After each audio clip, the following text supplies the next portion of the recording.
The Royals are on the road again in a stretch of 13 of 16 games away from home. Tonight, the Royals open a 3-game series against the Cleveland Indians before they head to New York to play 4 against the Yankees. Hoping to get the trip off to a good start, Yordano Ventura takes the mound against the Central Division rivals Cleveland Indians coming up next.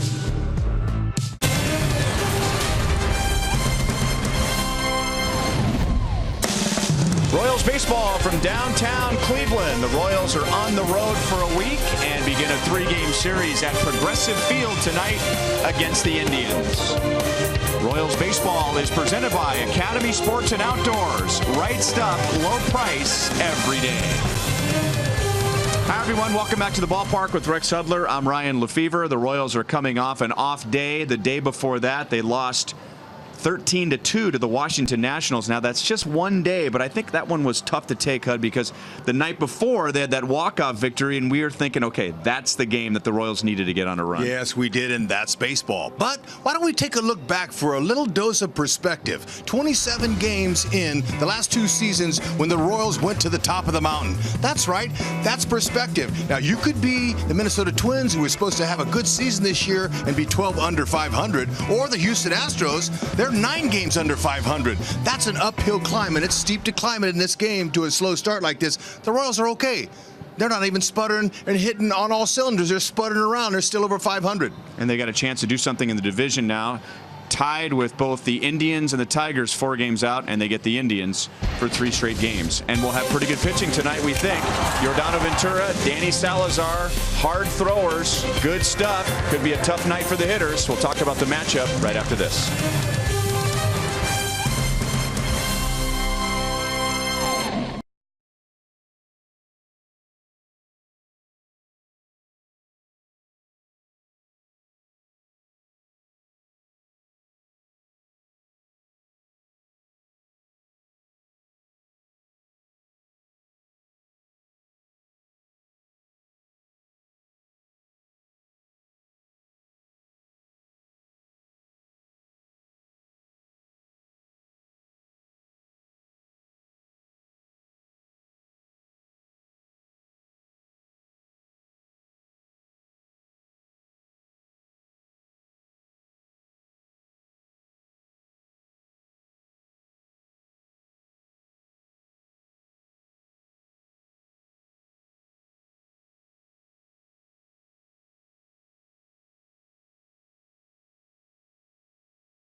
Field with Yordano Ventura against Danny Salazar. And here's our Toyota League leaders. Both guys have big arms, but they've been backing off of their fastball to be more complete pitchers, and yet they're still among the top 5 in the American League in highest average fastball velocity. They have a lot in common. They do, especially because the secondary pitches that complement that fastball. Salazar, he's developed a great split finger pitch to go along with that fastball belt high. Got to make it tough on the hitters, but you'll notice they're not real big in stature, but they sure are smooth operators. Power arms deluxe. Giordano pitched to the defense, taking a little bit more off of his fastball. His changeup is his complementary pitch to complement that fastball.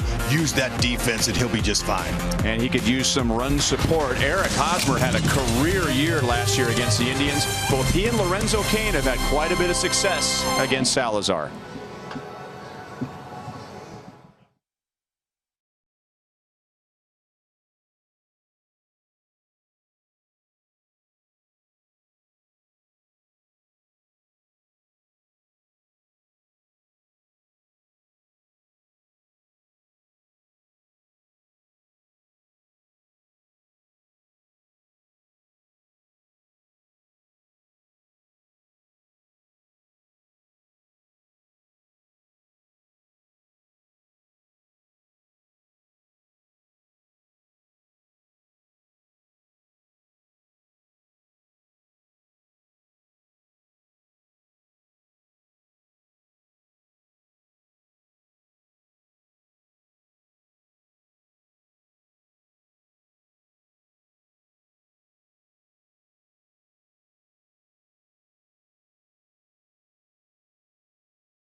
The lowest opponent's batting average in the major leagues, but he's had trouble with a couple of Royals.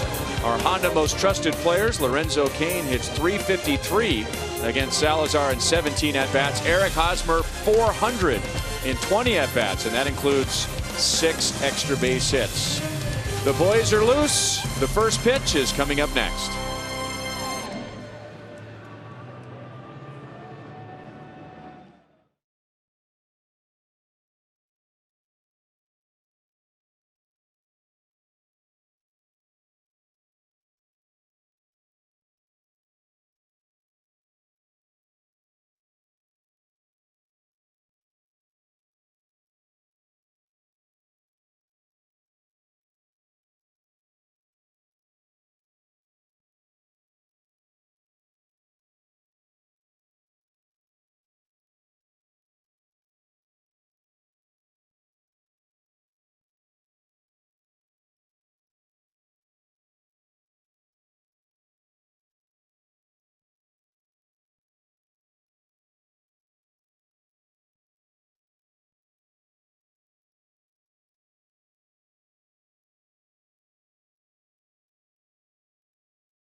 Ready to go with game 1 of 3 between the Royals and the Indians. Ed Yo's first lineup had Mike Moustakas batting second at third base, but he was scratched, still having problems with that left thumb.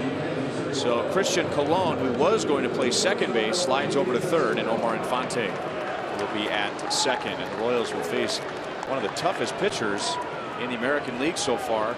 Danny Salazar has allowed 14 hits in 30 innings. He's allowed 3 or fewer hits in all 5 of his starts this year. Ooh, something the Royals really didn't want to see, the numbers, but throw the numbers out. Royals are going to have to beat him. Attack. Go after the first pitch, just like Escobar did there. Get the fastball. It's Rajai Davis making the play in center field. So 1 pitch, 1 away for Salazar. The Indians last year, they made big strides defensively. In 2014, they had the most errors in the major leagues. Last year, they had the second fewest errors in the American League, and it sure helped when they called up their shortstop Francisco Lindor in the middle of June. That helped tighten up Terry Francona's defense, and Lindor, one of the more dynamic shortstops in the game, was second in American League Rookie of the Year voting. There's a strike to Lorenzo Cain. There's Francisco Lindor. Class act. Kid's very mature, way beyond his years. Well spoken and extremely talented. So a heap of fastballs for sure, especially early. He'll go 93 to 95 with a 4 and 2 seam action. Little small sink to the 2-seamer, but he's got a good boring in type of fastball. He's going to bore it in on the hands. Slider, curve, and his complementary pitch, and his out pitch is his split finger. It's got a beauty. It drops down. Still 0-2 on Cain.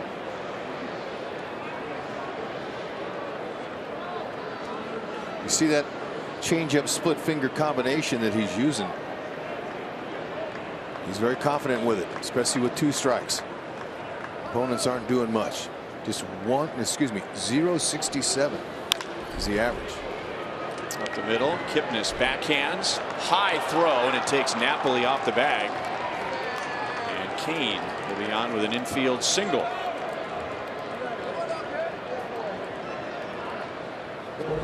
Nice placement. Kipnis couldn't get his balance right away, so he clutched. He had a hard time getting it out of his glove, and he traveled, and he didn't make the best throw. See how he threw sidearm? I want to make that play. You got to get on top, and we've seen him make that play before. Just didn't get a good grip.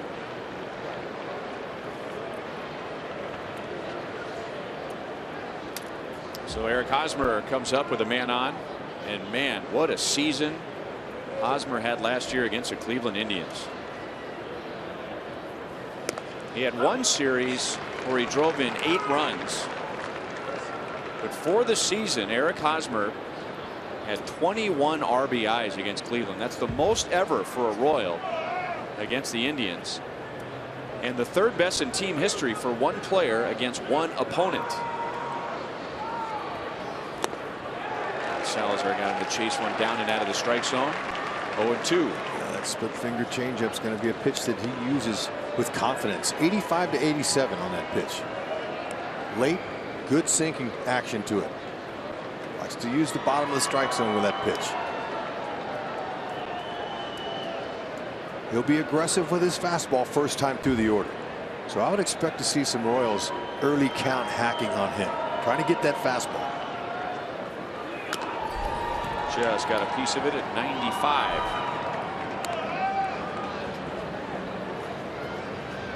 Hosmer got a little fired up toward the end of the game on Wednesday afternoon and was ejected for the first time in his career. Interesting comments after the game too about the home plate umpire and the Nationals catcher were having a conversation when Eric came to the plate down on strikes. The conversation continued while Eric was in the middle of his at bat, and there were some borderline pitches that didn't go his way. And I can see his point where, hey, let's go, let's focus on, enough with the chitter chatter here. As he said, they show up hours going through video and getting ready for those 4 or 5 at bats. When you feel like the Well, the umpire's not paying attention to what's going on. No, that's going to get to you. That's how you make your living. And you know, the media doing their job after the game, asking you, well, are you frustrated? Well, sure, I'm frustrated. It's my job up there. Well, hey, this is a tough game, and sometimes the heat of the moment gets to players.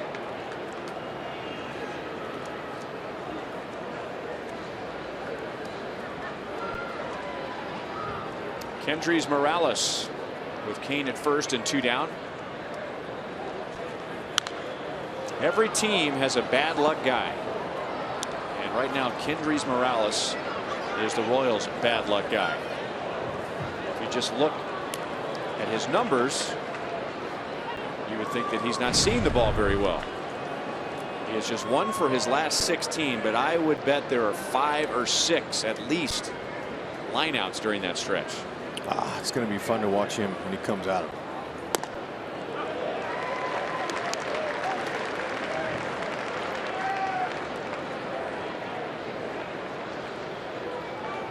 Veteran, been around a long time. It's not the first time he's had bad luck.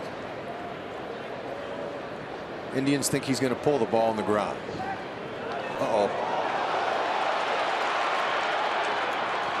And Napoli runs down Kane.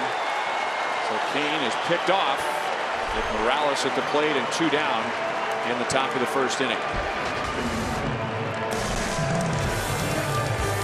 Got him leading.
The new look lineup, Carlos Santana, who wouldn't fit the profile of anybody's leadoff hitter. Big power, big strikeouts. He is not a fast runner, but he walks a lot. He has a high on base percentage. And so Terry Francona has batted him leadoff in 7 of the last 10 games. His on base percentage is over 400 in those games. Going up against Yordano Ventura. Last start was against Seattle, and Ventura had some trouble throwing strikes. That was Saturday, giving up 6 walks in 4 innings, and now leads the American League with 20 walks. You know, that's something that he'll be able to improve on, that's for sure. Every player has something, but with the more usage of his secondary pitches, it's probably the reason for that. Fastball's good. I'll say great. He's got a great fastball. Curveball's nice. It's right over the top. Good, nice depth to it. And his changeup is his second best pitch.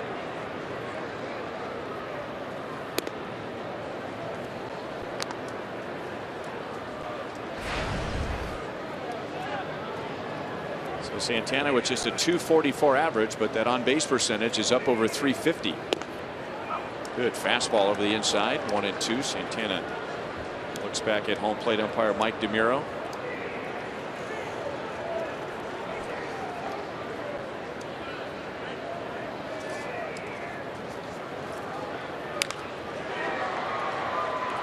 very shallow center field, and that's Alcides Escobar out to make the play on Santana. Let's see if the Royals can bounce back on defense tonight. Here they are, presented by Ford. Gordon, Kane, Dyson in the outfield. Colon at third for Moustakas. Escobar at short. Infante at second. Hosmer at first. And Perez behind the plate. Even with the 3 errors in the first inning on Wednesday that led to 3 unearned runs, the Royals are still in the top 4 in defensive runs saved in the major leagues. Really working that inside part of the plate to the left-hand batters. And with that 2-seam action he's got, it's a tough pitch to decide if it's going to be good or not by the lefty. Kipnis right back into center field. He's on with 1 out.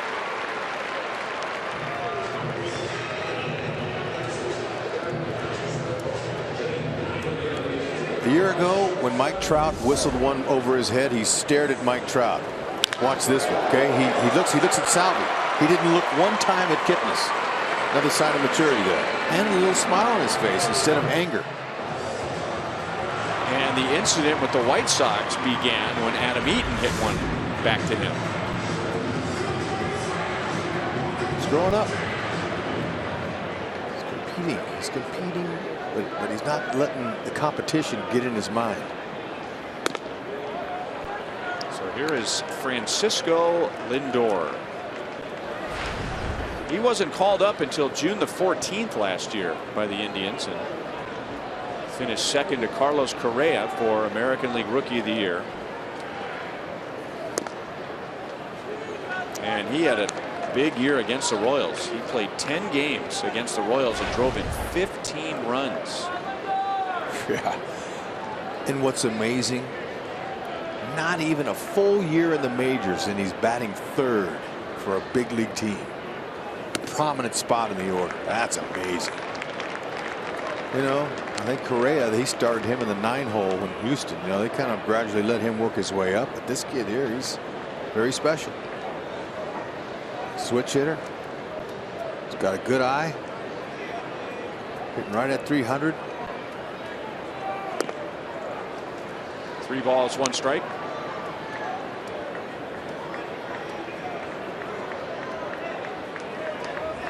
Indians are off to a good start offensively. They are 4th in the league in runs scored. And that's up the middle. Kipnis will hold at second base. So with 1 out, Kipnis and Lindor go up the middle with back-to-back singles.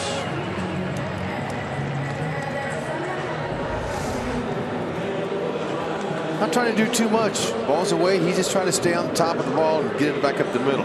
Nice job.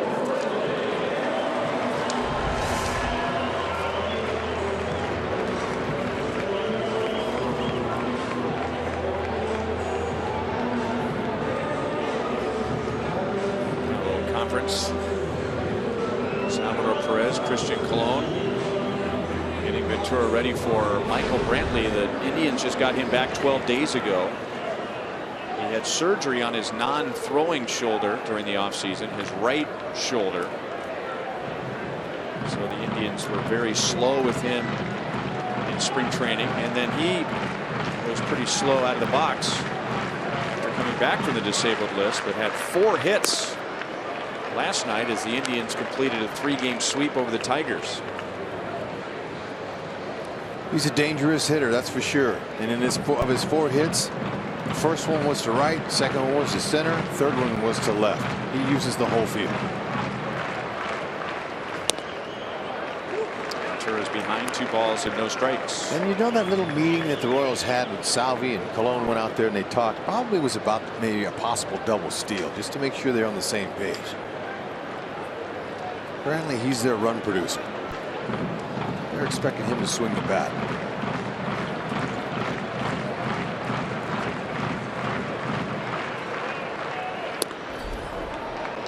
A little bit inside, 3 balls and no strikes. Ventura, I showed you the numbers from his last start, and he allowed 2 home runs and allowed 2 walks in the first inning. And the Royals have had a tough time this year in the first inning. Now Brantley walks, and they're loaded up with one out. Royals have allowed 25 runs in the first inning this year. Only the Astros have allowed more in the American League. And for Ventura, he loads the bases with his league-leading 21st walk of the year. So there you go, outscored by 10 runs in the first inning. That's not good, and that's putting pressure on the offense. To come from behind, you're asking them to a lot when you fall down like that. Tribe so far this year with them loaded are just 1 for 8. Strike to Mike Napoli in his first year with the Indians. Be careful with Napoli. Napoli is a great low ball hitter. Loves the breaking pitches that are down low. Anything up around the belt you can get him on. It's a hard time catching up with the hard fastballs, but he loves the low ball. He'll use the whole field. That pitch was down but in on him. A lot of right-handed sluggers like to pull the ball to the park, but not Napoli. Center field, right center, those are his areas. He stays inside the ball well. So that's a good spot. Perfect spot right down there, moving in, boring in on it. But if you're out over the middle and down, he's going to get to it.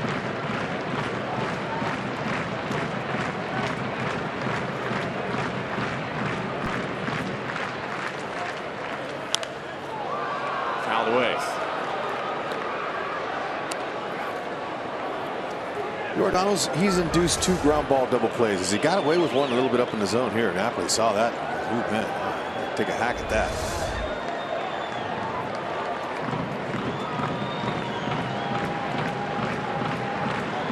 Napoli's grounded into 5 double plays this year.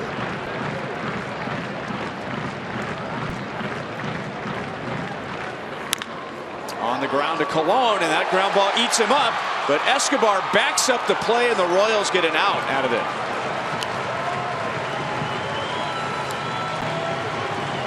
So Kipnis comes down from third. Napoli gets an RBI. And Cleveland gets a run. The Royals get the second out. Wouldn't you know it? First ball hit on the ground. It was an in-betweener. In-between hop there. He wasn't quite sure. But fortunately, Escobar was there, and certainly Haas on the pick. There you go. Tough way to get it out, but they went 5-6-3. Escobar with the bare hand.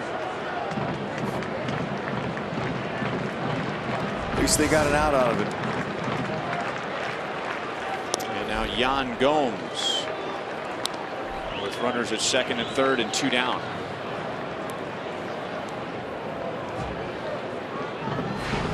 Gomes is off to a slow start, batting at just 197. Changeup is outside. 1 ball, 1 strike.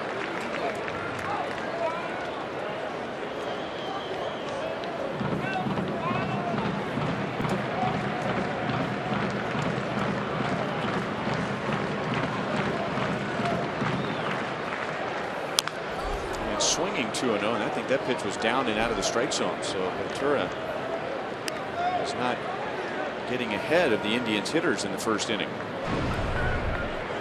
Nope, that's the whole key for Giordano. Get away from those walks, get ahead, and then finish them off. We've seen several of his walks. As you see, Gomes hasn't done a lot against Santana, but a lot of walks. Giordano's been ahead of the guys. 0-2, 1-2, and lose him. Trying to finish him off, being too fine. Breaking ball, 2 balls, 2 strikes. So Ventura has gotten him to chase 2 in a row out of the strike zone in a hitter's count. That might have something to do with the 1 for 15. I would say so. More defensive swings instead of having the confidence to sit back and wait for his pitch. I agree.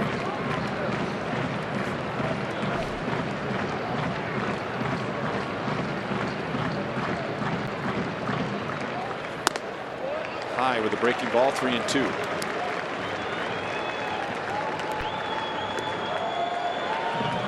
This time last year, Yan Gomes was on the disabled list with a knee injury and just never really got the season going when he came back like he did the year before. And now a walk. And now Giordano Ventura has as many walks this year as he does strikeouts. 22 apiece. And they're loaded up again.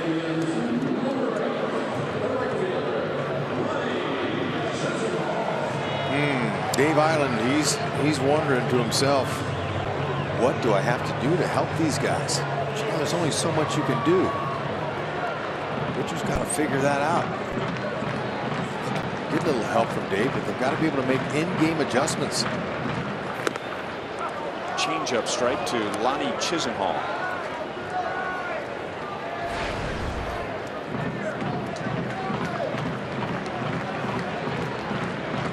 Chisenhall started this year on the disabled list with a wrist injury. And Ventura's ahead 0-2.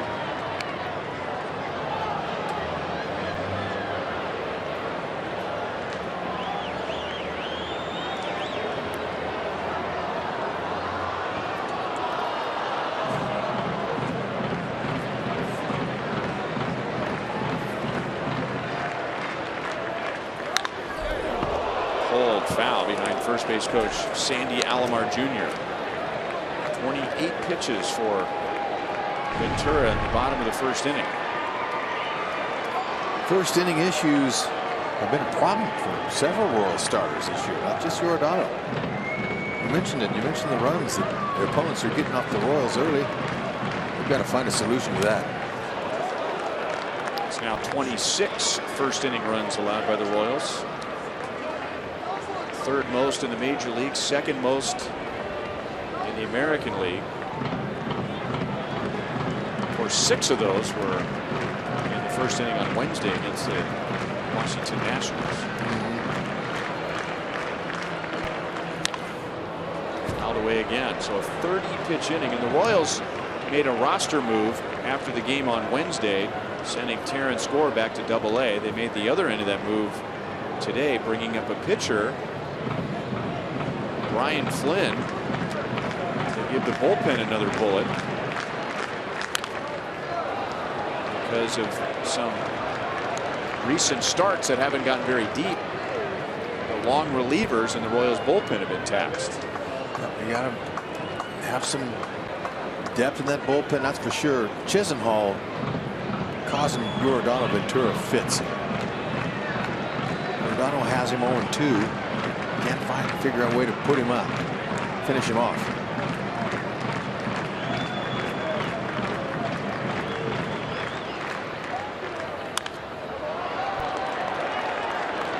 Still 0-2.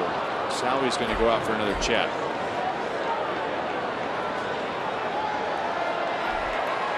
Well, it was a very harmless beginning to the inning when Carlos Santana popped out to Escobar at shortstop, but then Kipnis with a line drive right over Ventura into center field. Lindor bounced a base hit into center field, and Brantley walked. Napoli grounded out, driving in a run. Gomes walked, and now Chisenhall, who has fouled off 6 consecutive pitches, and now takes ball 1. 1 ball, 2 strikes.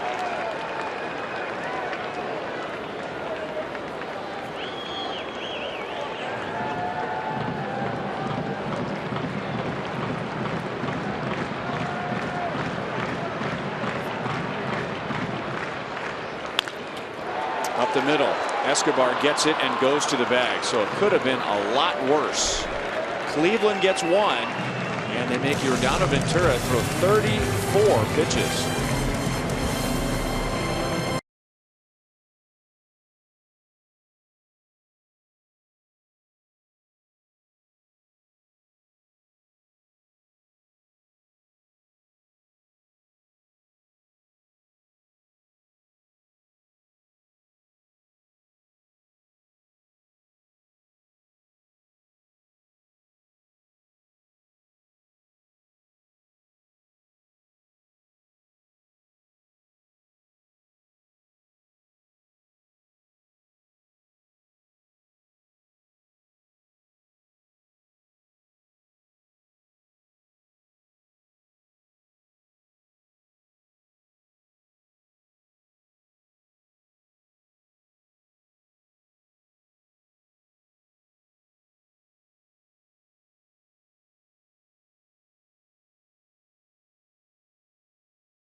The Indians had 4 base runners in the bottom of the first inning, 2 hits and 2 walks, but they got just the 1 run.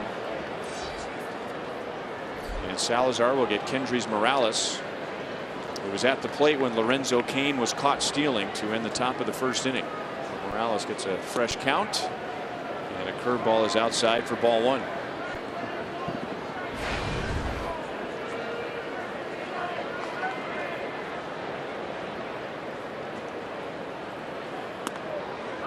Fastball at 92, in for a strike.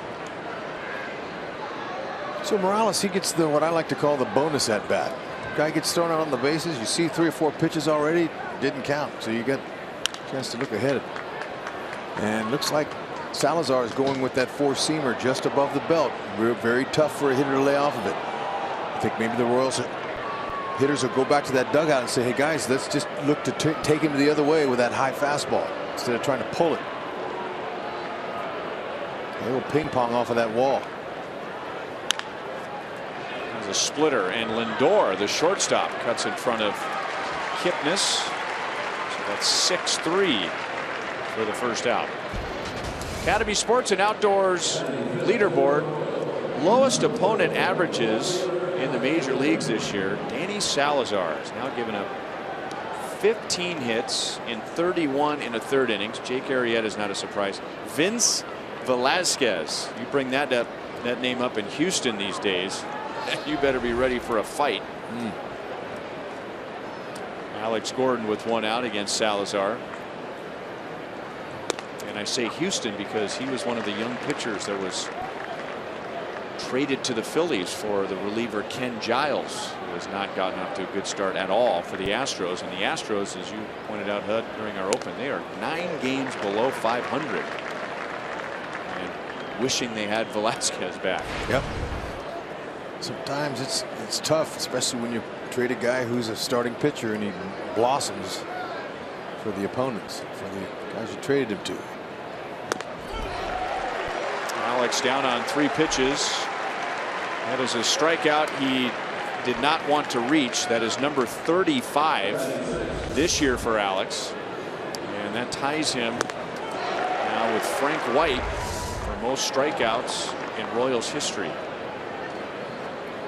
1,035.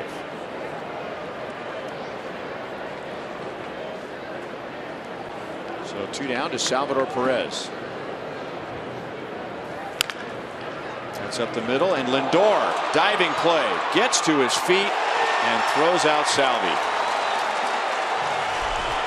How about that defensive clinic from Francisco Lindor as the Royals go down 1-2-3 in the 2nd. I thought that ball was by him. Top spin. He picked it up, man. Nice range.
The field, and here's Joe Goldberg. All right, Ryan, thank you very much. It has been a rough go for Royals starting pitching lately, as they have allowed 11 runs in 6 2/3 over the last 2 starts. Dave Eiland knows that it needs to be better, and obviously Yordano Ventura able to escape with only 1 run of damage in that inning. But over the last, guys, 8 starts for the Royals, they have had just 1 quality start, 1 pitcher going 6 innings or more. So Eiland expecting more.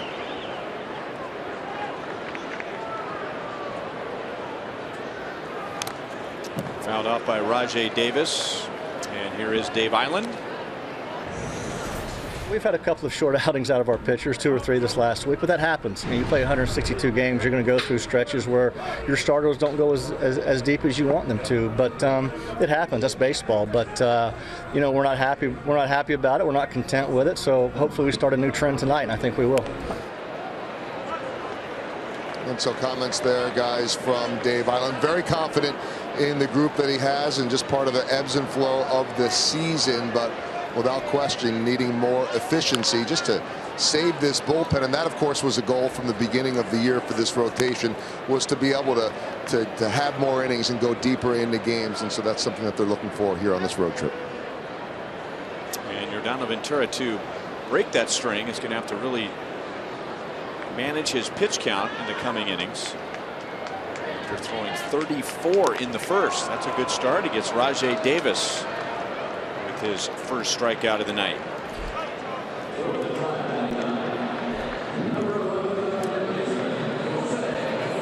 Yordano is going to have to get more aggressive with his fastball. That's a great weapon to use. He's got to be able to command that.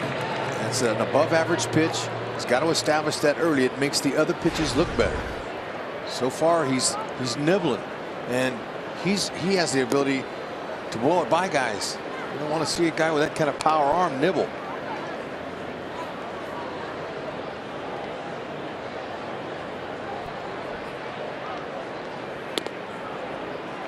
Two 2-0 on Jose Ramirez, who's playing at third for the Indians tonight.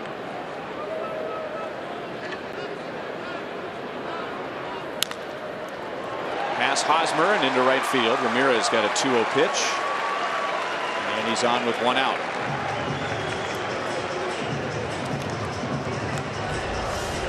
Ramirez is another nice player that they've developed. Shortstop, third base, left side of the infield. Not even could put a glove on him and let him play some outfield. He's not a bad player. Switch hitter, puts the ball in play. He's got good hands.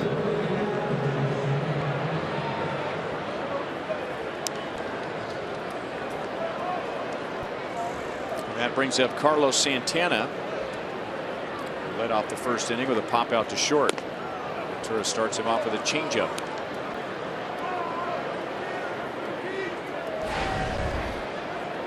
Here's another guy that's bounced around quite a bit. Carlos Santana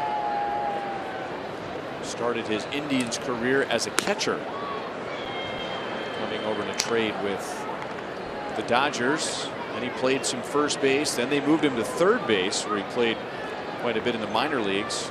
Then back to first base, and finally decided that his best position is in the batter's box. Now with a glove on his hand. That breaking ball is just a little bit low. 2 balls and 1 strike. So Santana's going to spend a lot of time this year as a designated hitter. Just didn't give Francona enough consistency at either one of those positions to make him that everyday guy on defense. But he can hit, have a bat, will travel. He'll find a place for you.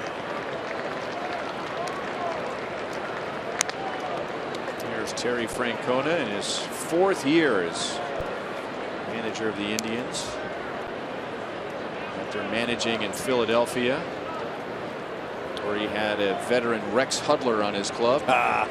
Then to the Red Sox, where he won 2 World Series, and now Cleveland. Santana swings and misses. Yeah, it's a great opportunity for me at the end of my career. But you know, Francona, he loves veteran players. He likes guys that have been there and done it, have a little bit of leadership skills. And sure enough, he's being able to bring in Marlon Byrd, Rajai Davis, Napoli, some veteran guys that can help. They still got a little bit of action left in their game. It's the 3rd walk allowed by Ventura in just inning and a third.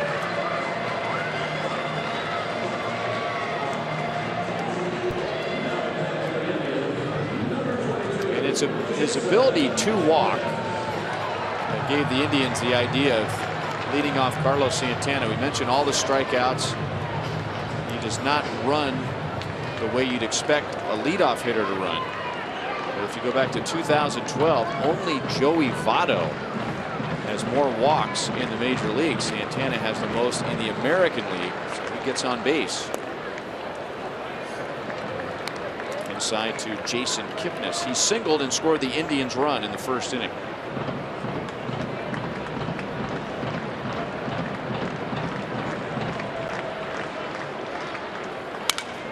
Broken bat, out at second, and a double play. So in the end, allowing a hit and a walk, Ventura, thanks to the double play, faces only 4 in the bottom of the second inning. Whew, man, stay out of the way of that broken bat. Nice arm by Esky.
The Bob Feller statue will be on right field at Progressive Field. Omar Infante. Like Eric Hosmer, he had a big year last year against the Indians. He had a big game here in the middle of September. Omar Infante, who had lost his job to Ben Zobrist, got a start at second base here on September the 18th and had 7 RBIs in one game. And then the next day he went on the disabled list with an oblique strain and his season was over. How's that for going out with a bang? Yeah.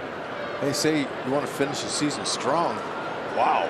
That's close to a career day for him. Fastball over the outside, 2-1 on Infante. In addition to that one great night here, Omar hit only 2 home runs last year, and both home runs were against the Indians. 2-2. So let's go back to September the 18th of last year, or the 17th.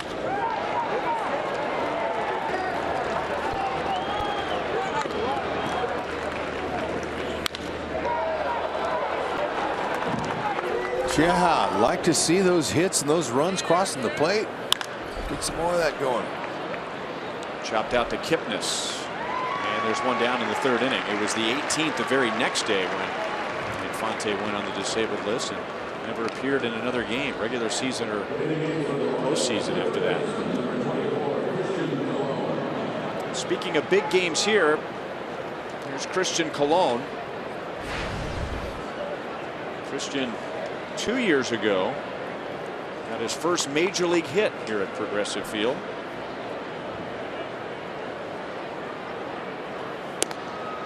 Hard breaking ball for a strike. He'll throw a lot of first pitch curveballs for strikes, so that's something they can pattern.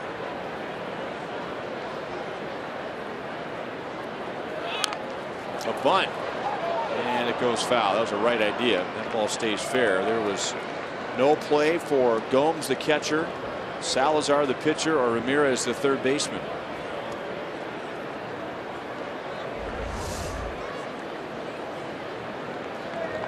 Perfect technique. Hit the lip of the grass and kick foul. That's all you can do. Like to bunt it fair or foul so you get another chance.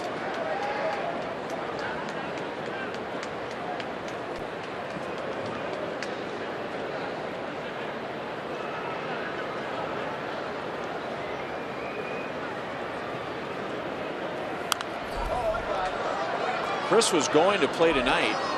Ed Yost had him in his original lineup, but he was going to play at second base. Omar Infante was not going to be in the starting lineup.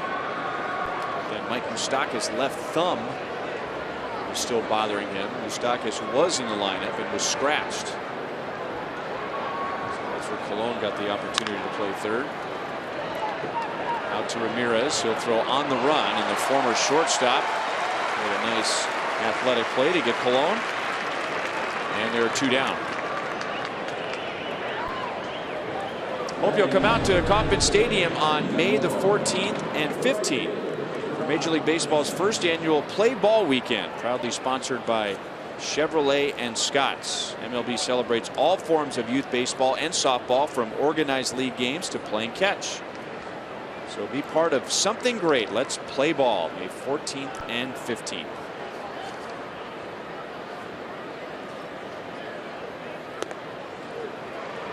One on Gerard Dyson.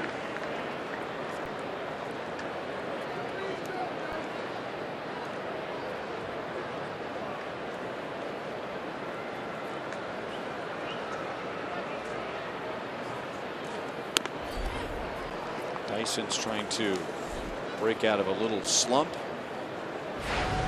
Hitless in his last 13 at bats.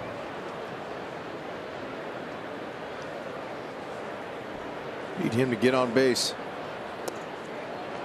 Stir it up a little bit.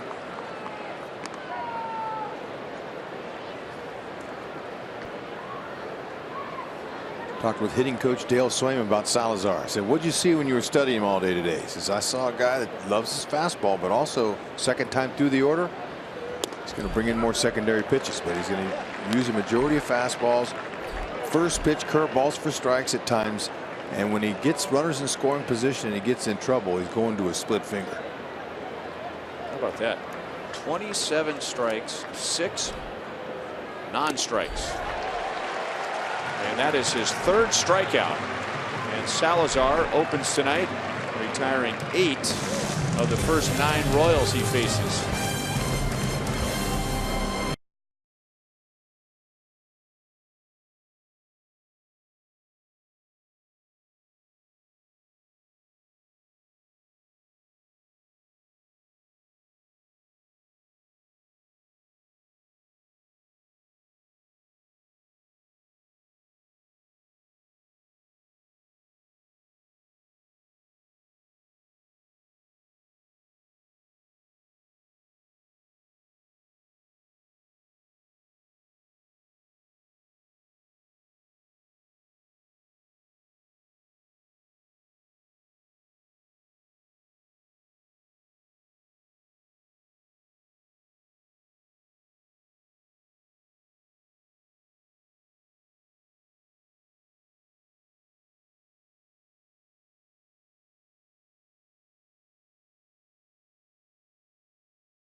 hampered again. And the Cubs beat the Nationals. So after the Nationals took 2 out of 3 from the Royals, they've gone to Wrigley and have lost 2 in a row. And the Chicago Cubs are 22-6. Great start for them.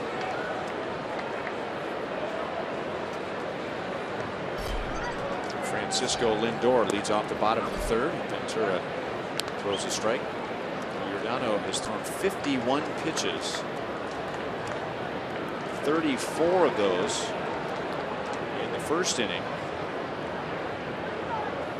The Indians scored the 1 run. It could have been a lot worse. They had the bases loaded with 1 out. They scored a run, loaded the bases again with 2 outs. And Ventura, after a long battle, got Lonnie Chisenhall to ground out. Right now, that is by far the biggest out of the game.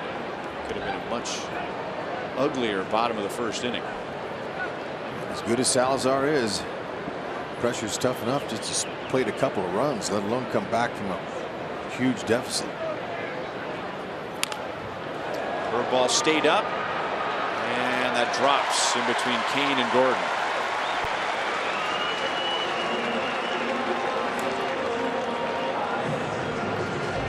Anything elevated, hitters' eyes light up because they know they can put that ball in play. Some 3 hitters hit him out of the park, some doink him in there just like that. But the elevated pitches get hit more than the ones down low.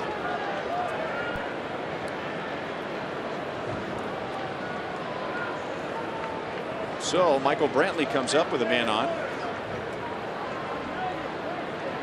Lindor started and stopped, and Brantley takes ball 1.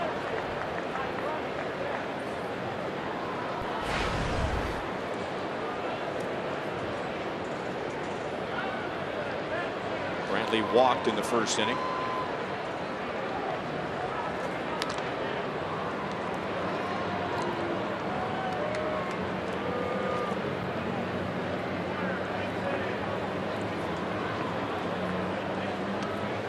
Lindor has good legs. He can steal. He's 4 out of 5 this year. Ventura, quick over to 1st. Not many go against him. 2-0 on Brantley.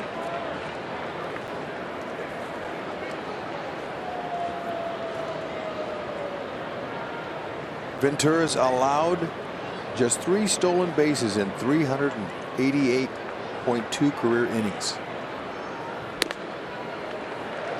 3 balls and no strikes.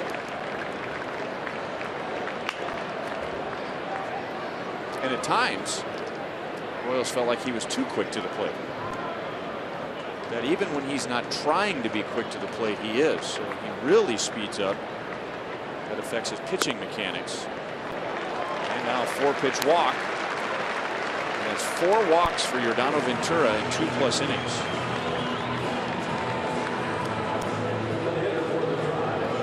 Boy, a penny for your thoughts, Dave Island. I don't think he would share them with you.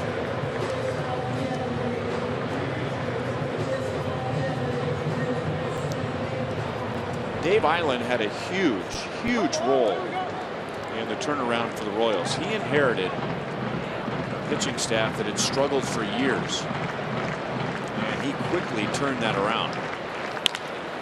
That ball's into center field. Lindor will round 3rd and score. Mike Napoli has driven in both Indians' runs. It is 2-0, and the Indians still have 2 on with nobody out.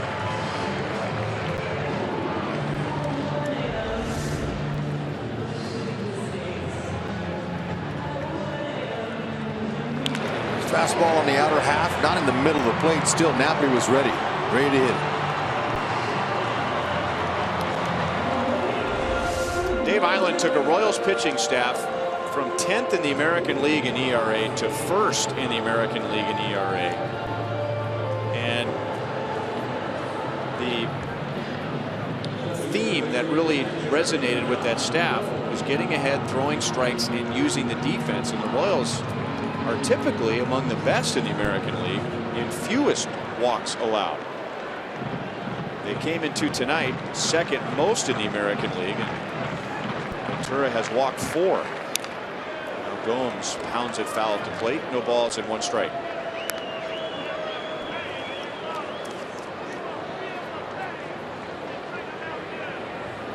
Gomes was down in the count against Ventura. Fought his way back to getting a walk. He has had very, very little success against Ventura in the past.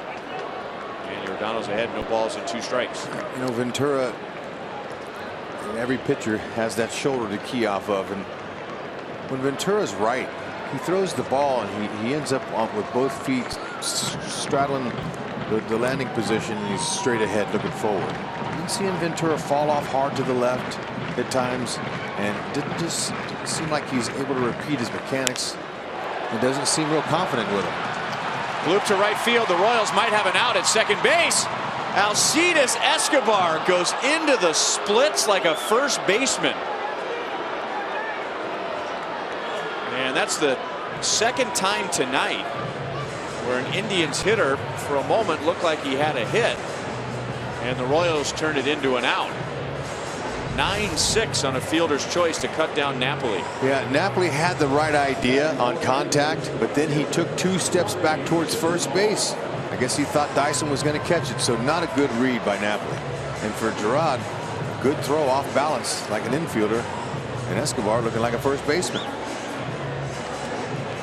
Look at that stretch. Way to go, Esky.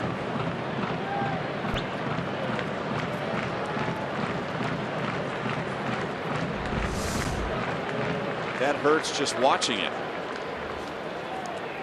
Chisenhall chased a bad pitch in the dirt. Salvi able to block it and keep Brantley at third base.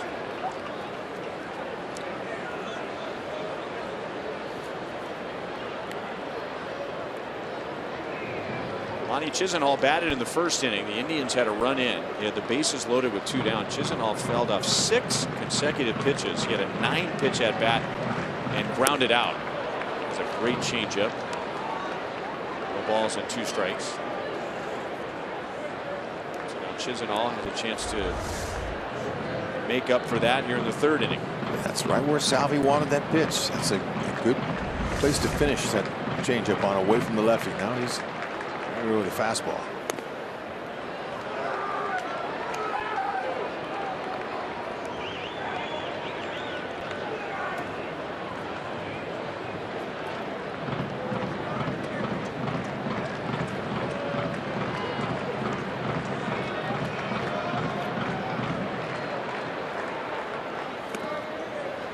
Two balls and 2 strikes.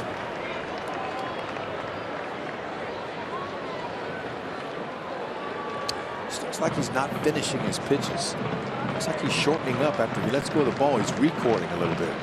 He's taking his time and following through. Still 2-2.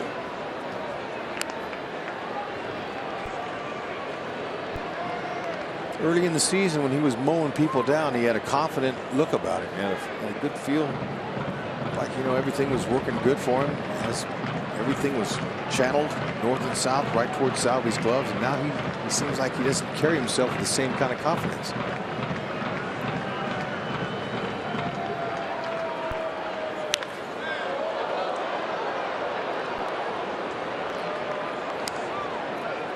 Heads up.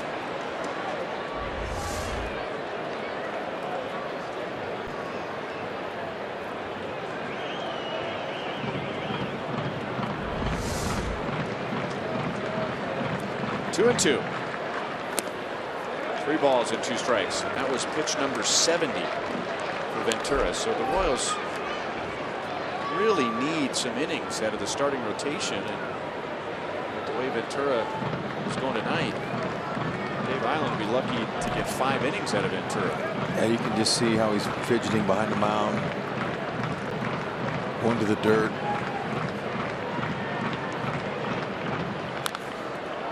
Reaching at a changeup. Chisenhall fouls it away.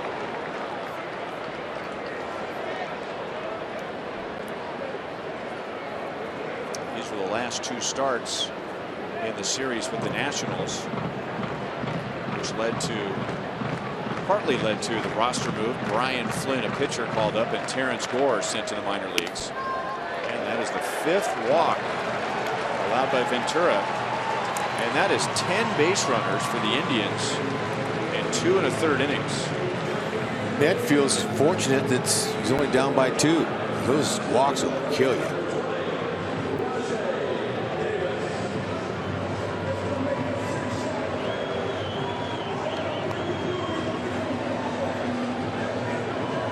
And now Rajay Davis.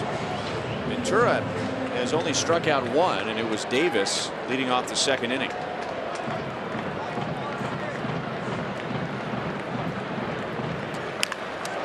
Ventura somehow caught that ball and looked at 2 different bases hoping for an out, but I would have to think that he was stunned. Even now, looking at Eric Hosmer, maybe asking him what the heck just happened. That was amazing. Oh man! And he checked all the bases, and the runners didn't have a chance to get off the base. But that ball hits him right in the face if he doesn't catch it, or maybe the neck.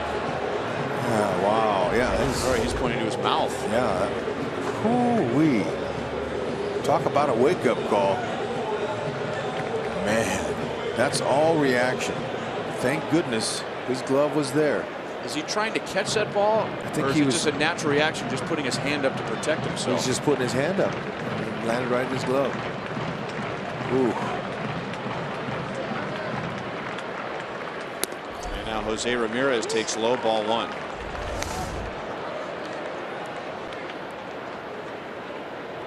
Oh yeah, that's, if it doesn't hit him in the face, then the left side of his face gets a little bit of a shave.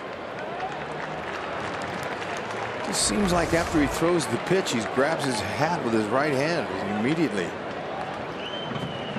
And he's talking to himself out there a little bit, just uncharacteristic like.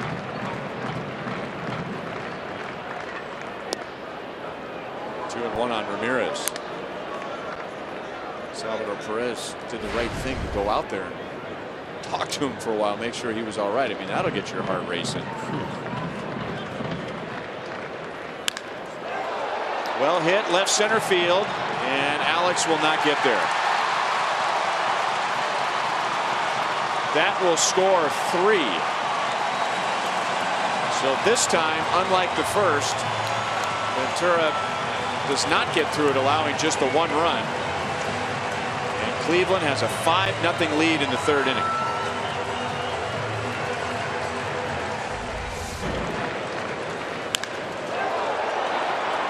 Kept his hands inside. Giordano obviously not confident the way they're hitting him around the ballpark. Typically they don't make solid contact on him like this. But you know, luck ran out there. They found a hole, and a big one.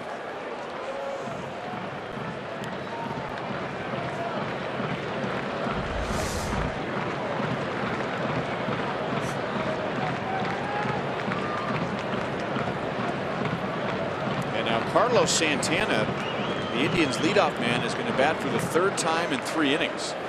And he took a home run swing and he missed. Santana popped to short, leading off the 1st inning, and then walked in the 2nd.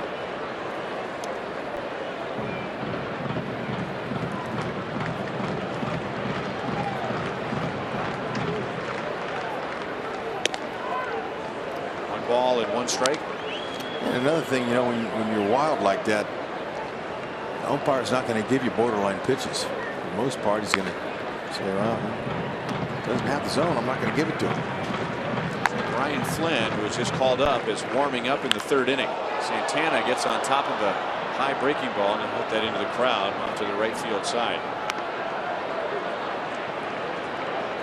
80 pitches in 2 2/3 innings.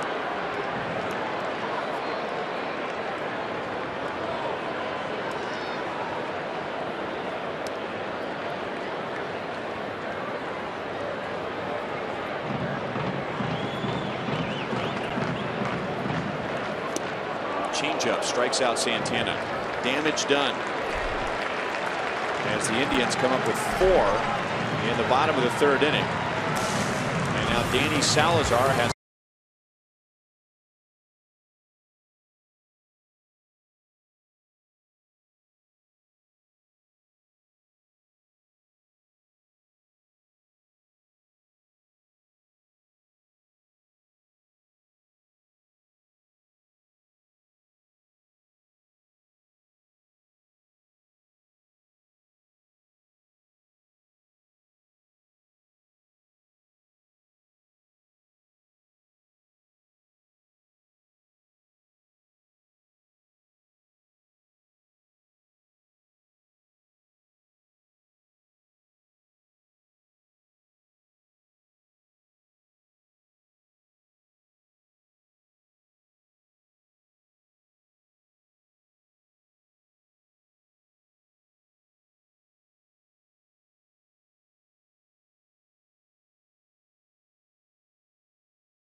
after the Indians get 4 in the bottom of the third inning. Nobody is warming up now in the Royals bullpen, so it'll be Ventura's game in the bottom of the fourth. Here in the top of the fourth, it's the top of the order. The Royals had 1 base runner first time through against Salazar.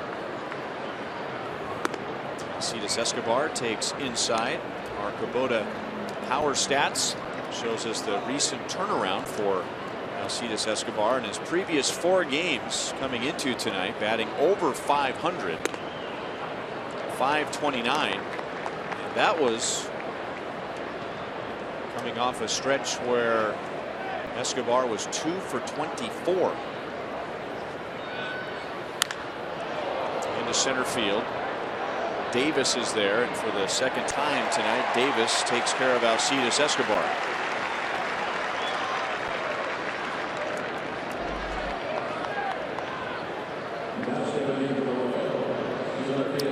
Davis getting a chance to play center field, thought as a 4th outfielder when the Indians signed him, but then Abraham Almonte, young center fielder who had an impressive finish to last year, was suspended 80 games for violating Major League Baseball's performance-enhancing drug policy. So just like that, Almonte was done for half the year.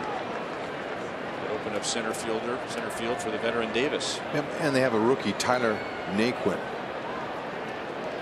they've been using out there in center. Kane right to the second baseman Kipnis. Kane is the only Royal to reach so far tonight. When he singled in the first inning, he is 1 for 2. Tough day for the Oakland A's and the Los Angeles Angels. Our University of Kansas Hospital injury report. Chris Bassett found out he needs Tommy John surgery, and Garrett Richards has a serious injury for the second time in the last 3 years. He needs Tommy John surgery. He wrecked his knee 2 years ago, and the Angels went on to have the best record in the American League. The Royals swept them in the first round of the playoffs. The Angels were without Garrett Richards for that series, and now here we are in early May, and they will be without Garrett Richards for the rest of the year. Yeah, that hurts. Any starting pitcher 1 through 5, it hurts, but when he's your ace, it's even worse.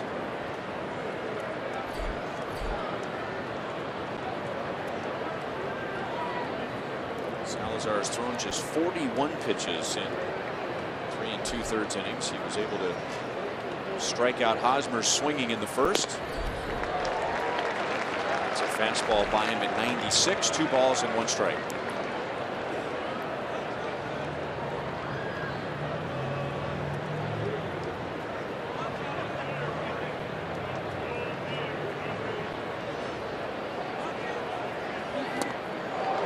And there's that splitter. 2-2.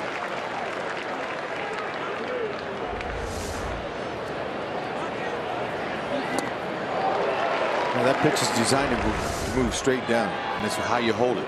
Split your fingers a little bit on the baseball. It's a field pitch. You got to be comfortable with it. Not many starters have that pitch. They use their changeup. Strike 3 with a fastball at 95. 4 scoreless innings for Danny Salazar, working with a 5-0 lead.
Already with the lowest opponent's batting average in the major leagues, has given up 1 hit in 4 innings and has a 5-0 lead. Here's our trivia question tonight, presented by Sprint. Who hit the Royals' final home run at Cleveland's Municipal Stadium?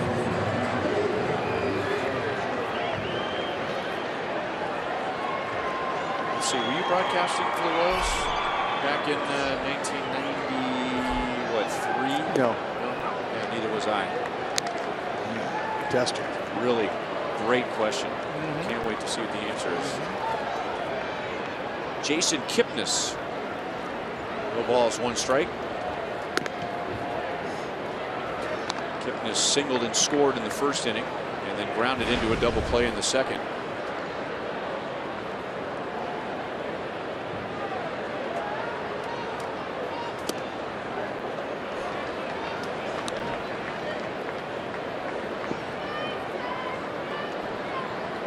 Kipnis first time up, he whistled that ball right by Ventura up the middle for a base hit.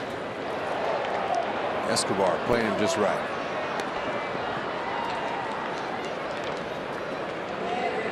Now Yordano Ventura is just going to have to take one for the team.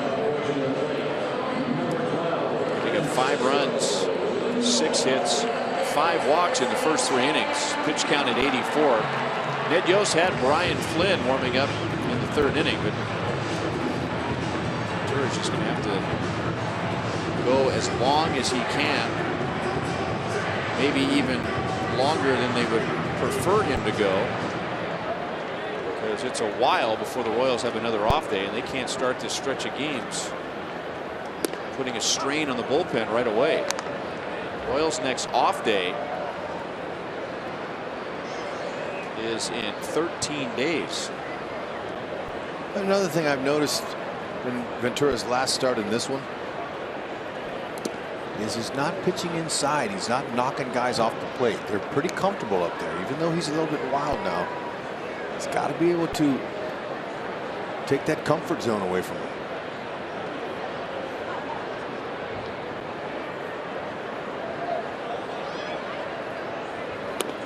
Now, Giordano around the league last year developed a bit of a reputation of being a hothead. Maybe even some people thought he was a bad guy. We get a chance to be around him every day, and he's not like that. Alex goes into the left field corner and makes the play in foul ground. He's really unlike that when he's not on the mound. Very pleasant guy to be around. Friendly. Answers questions, always has a big smile on his face. And he was deeply affected last year when he triggered some incidents and did not pitch well in the starts after those incidents because he dialed his emotions way back. Now that's a long setup, HUD, to, even though Giordano has had some games today where all of his pitches have been working, there seems to be a little bit of an edge that's missing. He doesn't have to get rid of his entire attitude, his entire edge. I agree. He's just not carrying himself from a body language perspective confidently. There's a good breaking ball for a strike, 1-1. Ryan Flynn just playing catch out of the Royals bullpen. It's out at right center field.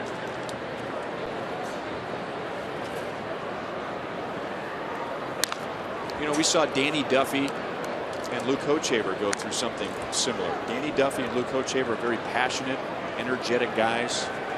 And when they got to the big leagues early on, maybe that went too far and their emotions played against them. And then they both had stages where I think they tried to be too calm on the mound, and that's just not who they are.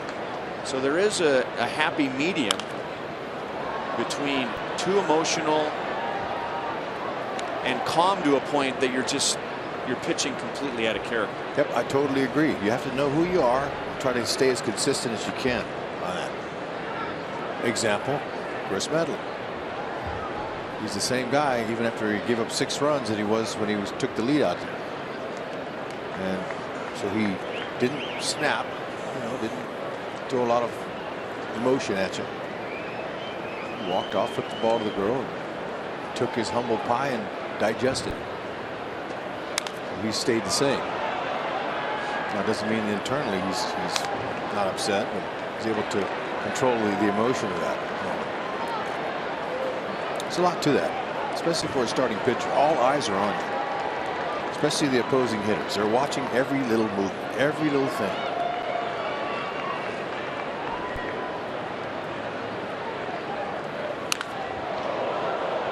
That's off the side wall. Still 1-2 on Brantley. Because the hitters are trying to find an edge. They want to find some kind of pattern they can look for weakness, a sign of failure, which happens in baseball all the time. Very, very tough game. It's a game of failure, no doubt.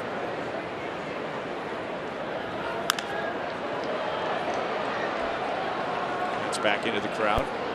There's a point you just made on that last pitch. Salvador Perez wanted that fastball inside, and Ventura left it out over the plate. See this hitter here. See, he wants that ball middle in, and that was hittable.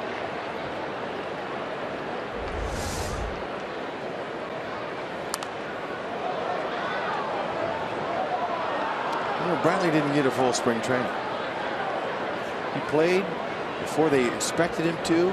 His first time up in a spring training game, he hit a home run to dead center field. Threw out a guy in the game, and then the next couple of days he started feeling stiff, and they shut him back down again.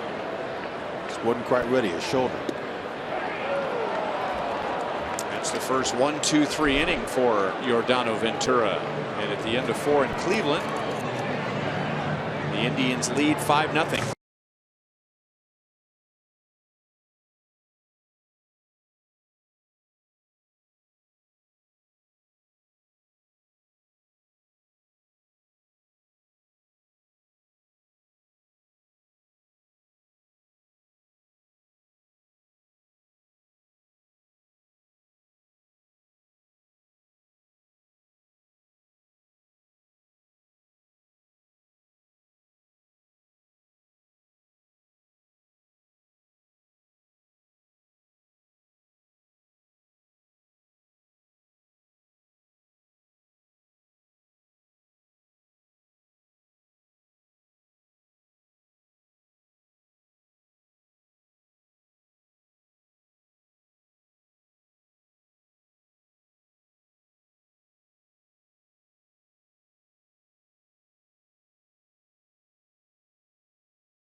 Ventura and Dave Island have spent a lot of time talking in between innings. Our T-Mobile greater coverage of Major League Baseball. New York Yankees have had some trouble scoring runs. That's where the Royals head after this weekend series in Cleveland. John Gibbons has been mixing up his lineups. How about that? 28 lineups in 30 games. And the White Sox, part of their success so far this year, surprise, surprise, has been their bullpen. Everything clicking for them.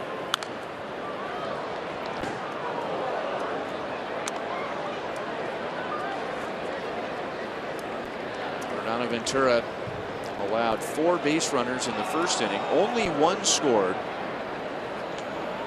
And then he allowed 5 more in the 3rd inning, and then 4 of those scored. So Danny Salazar, who's already a handful, has a 5-0 lead. And he's 1-2 against Kendrys Morales.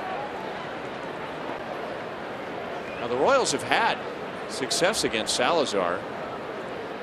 This is the 10th time that they have faced him. He has a losing record against the Royals. He has a high ERA against KC. And of those 9 starts before tonight, only 2 have been so-called quality starts. So past success. We'll see if that translates into anything tonight. But so far, the Royals have 1 hit in 4 1/3 innings. Yep, as designed, he's going with that split finger with 2 strikes on the hitters, and they're not even close to hitting.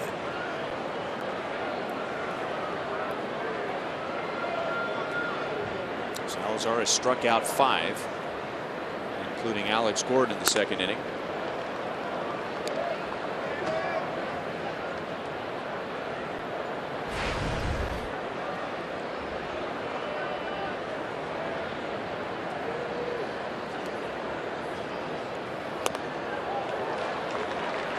One and one.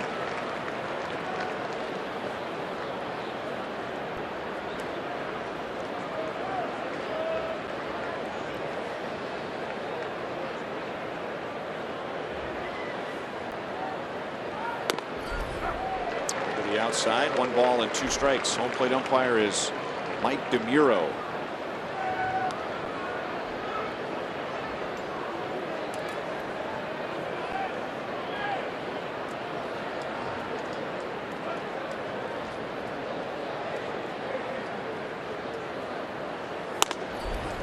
Two and two.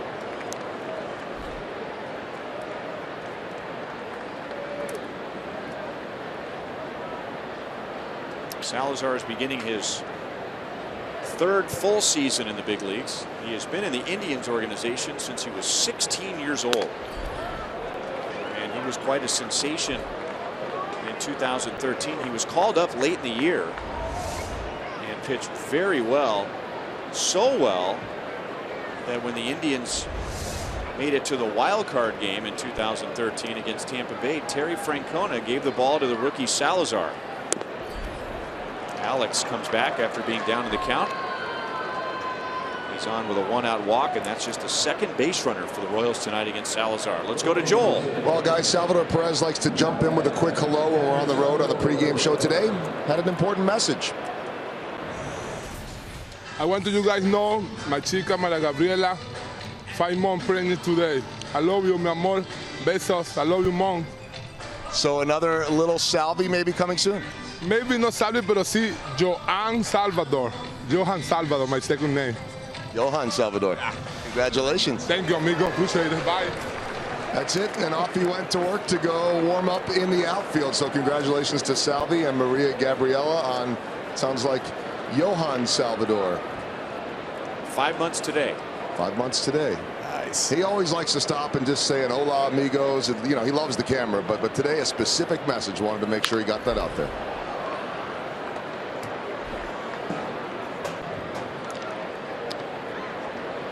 So let's see, that would be yeah, we could have a baby before the season's over. She's 5 months now, then we're looking at a September delivery.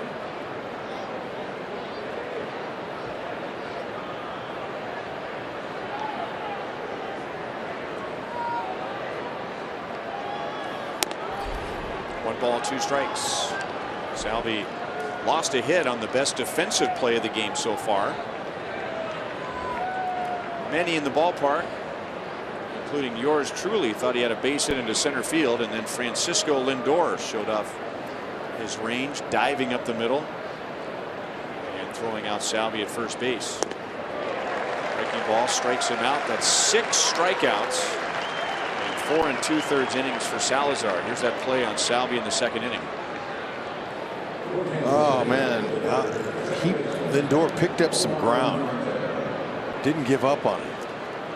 Perfect timing on the dive. Look how quickly he gets to his feet. That's a good looking shortstop there. Look at the energy. Another shortstop in the American League that will challenge Escobar for that goal.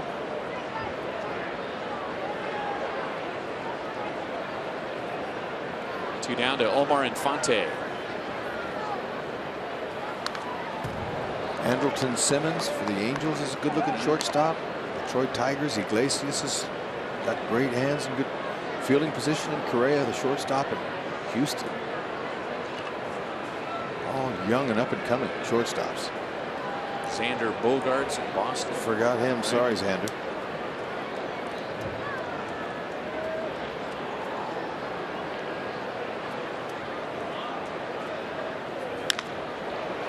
In the air to right field. Chisenhall is there. 5 scoreless innings for Danny Salazar.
Prices on the all-new 2016 Malibu by Panera Bread. Food as it should be with 24 KC Metro locations. And by Academy Sports and Outdoors. Right stuff, low price every day.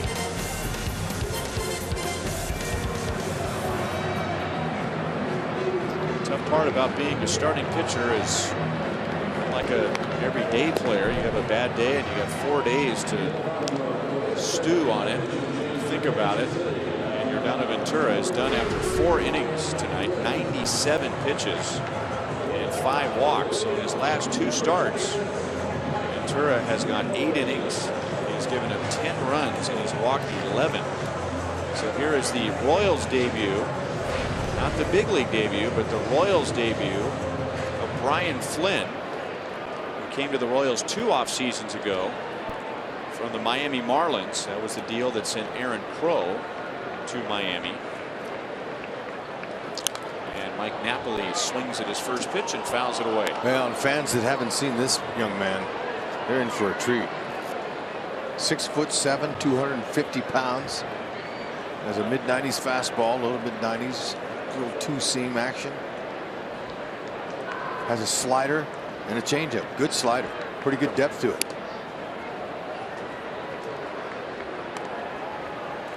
He has pitched in the big leagues before.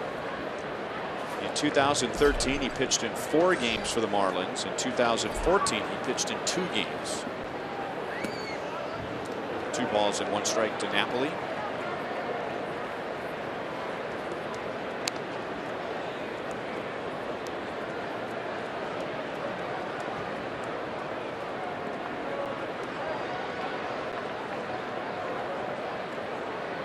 Napoli has driven in 2 of the Indians' runs. And that pitch was a little bit high. 3 balls and 1 strike.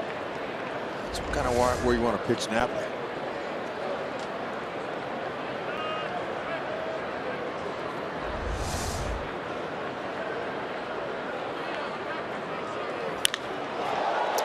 That ball's hit hard to left field and off the wall. And Napoli, if he's smart, will hold with a single. That ball was hit so hard and Alex got to it so quickly, he may have gotten Terrence Gore if he was the batter runner. Napoli is on with a leadoff single.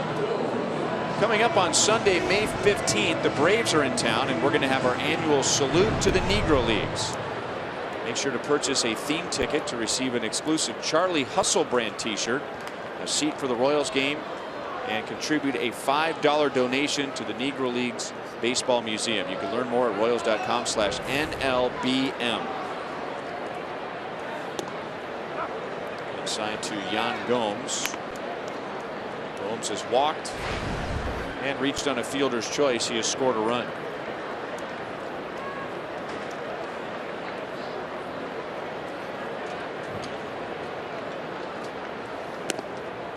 Brian Flynn is from Oklahoma. He lives in Owasso, Oklahoma, which is about 230 miles southwest of Kansas City. And he spent his college days at Wichita State.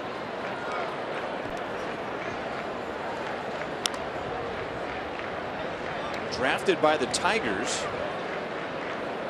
and then was traded to the Marlins in a deal that sent Anibal Sanchez and Omar Infante from the Marlins to the Tigers. And now on the field with Omar Infante. It's interesting how the players move around like that. If you stay in the game long enough, you're going to cross paths again.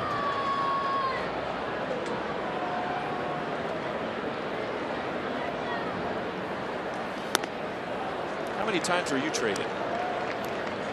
3 times. New York to Baltimore, right? Right, and then that was my first trade, and then it was Gary Renicky and Leo Hernandez for me and Rich Bordy. And every time I see Gary Renicky, I apologize to him. Strike 3 called, even though Salvi didn't receive the ball cleanly. That is a pet peeve of a major league hitter. Is it the feeling if it was a strike, how come the catcher didn't catch it? Yeah, and look where this pitch was. Now across the plate, Salvi did such a nice job. He tricked home plate umpire. That ball's. Which Gomes is saying, come on. This is as long as we get that pitch. So then what was the second trade? Baltimore to Montreal was the next team? No, then I was a minor league free agent, a nobody, basically. Expos picked me up, and then 2 years with the Expos, Whitey Herzog traded for me. I got to go to the Cardinals. For? John Costello, a relief pitcher. When they called, he went on to have a successful music career, didn't he? I don't think it's the one. That's not the right one. And then I think there was another one. Maybe not. Maybe it was only twice. I can't believe anybody even wanted me.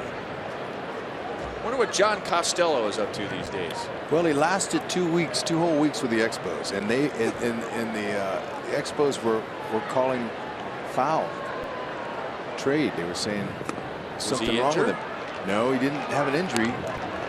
Whitey Herzog made him look so good, brought him in just situations where he could succeed. You know, that's a sign of a good manager. He uses that bullpen, made him have some value, and then when he left the Cardinals and went up to Montreal, didn't know anybody. Things didn't work out for him. He couldn't get anybody out. Chisenhall walks, and a 2 on 1 out. Yeah, I guess 2 times is the only times I was traded. One was in the winter, the other one was in April. Brian Flynn, 2 spring trainings ago, didn't appear to be on the Royals' radar to make the team out of spring training, but he was so good. If you remember, the final decision for the Royals bullpen last spring training, or 2 spring trainings ago, was between Brian Flynn and Ryan Madsen. And that ended up being, Ryan Madsen ended up being the right decision for more than one reason. Madsen ended up having a great year for the Royals.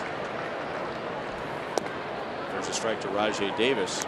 And Flynn went down to the minor leagues, and he only pitched in 1 game for AAA Omaha. He tore the lat muscle behind his left shoulder.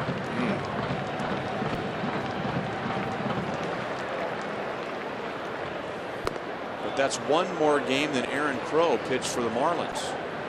Aaron Crow had Tommy John surgery in spring training, so before he even threw an inning. Never threw an inning for the Marlins.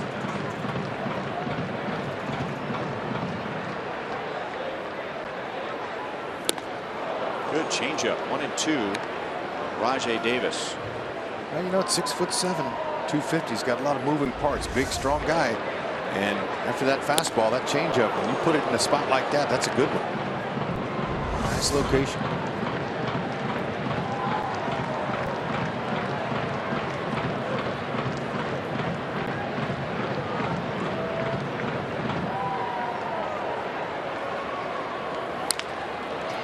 On the ground to Escobar. Davis has excellent speed, so there was only 1 out to get on that play. And Escobar throws out Davis. So 2 down as Napoli goes to 3rd and Chisenhall moves up to 2nd. A reminder, as you enjoy a cold one, to look forward to Miller Time later in tonight's game, brought to you by Miller Lite. Showed you that Alcides Escobar is hitting over 500 in a recent stretch coming into tonight.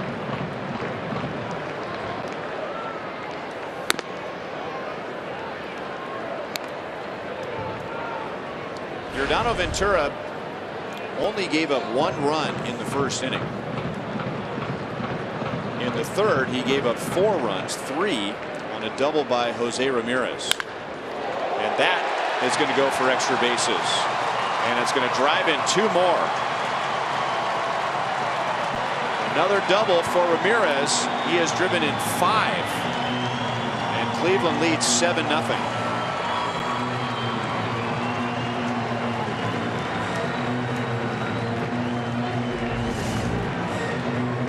Salvi setting in. Ball was just a little bit out over the plate, but Ramirez, he's slashing and dashing. Good top hand. He's able to hook that ball right over the base.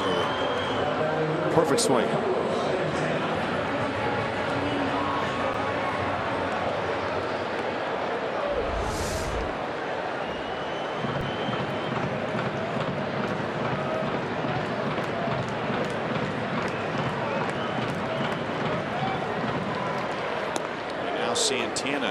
Carlos Santana bats for the 4th time in 5 innings. Career high 5 RBIs for Jose Ramirez in a 3-hit game.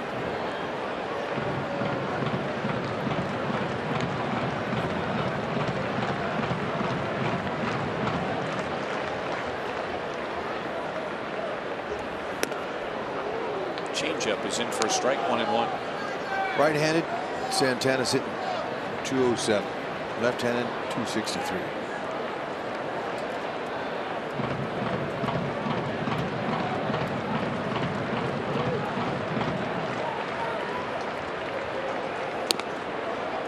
Two balls and 1 strike.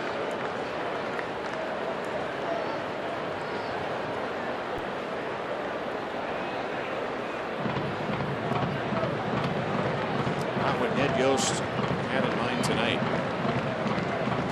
And not just the runs allowed, but having to go to his bullpen in the 5th inning. It's pulled foul, 2-2. We'll be looking for Flynn to eat up a couple innings for sure. The Royals see Flynn, at least for now, as a reliever, and he has very little experience as a professional pitching out of the bullpen, almost exclusively a starter in his first 5 professional seasons.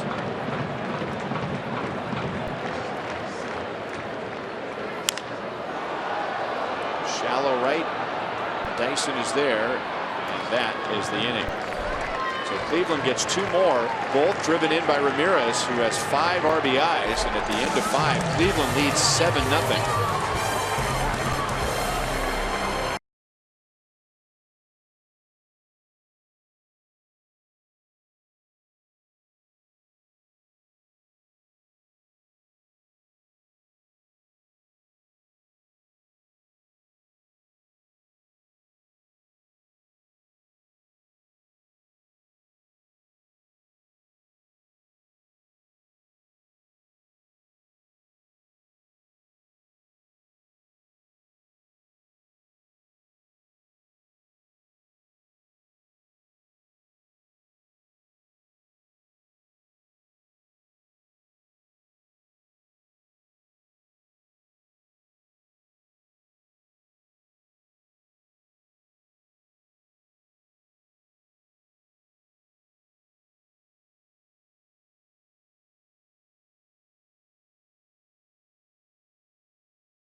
Jose Ramirez, the Indians' number 9 hitter, has a career high 5 RBIs. He's driven in 5 of the 7.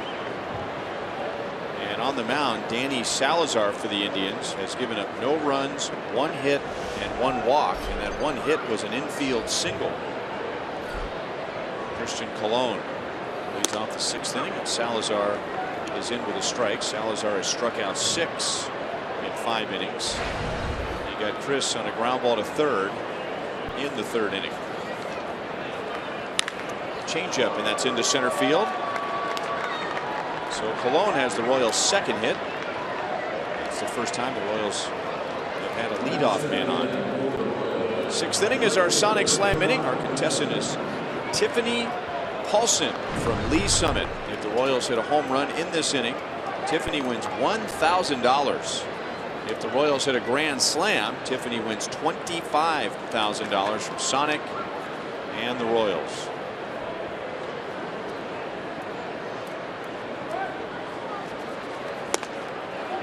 Salazar been getting it done with that fastball. 93 to 95. He does run it a little bit with the 2-seamer. Slider. Very few curveballs. And more split fingers than any of the other secondaries. It's a good one. It's like a changeup, except it drops a lot more.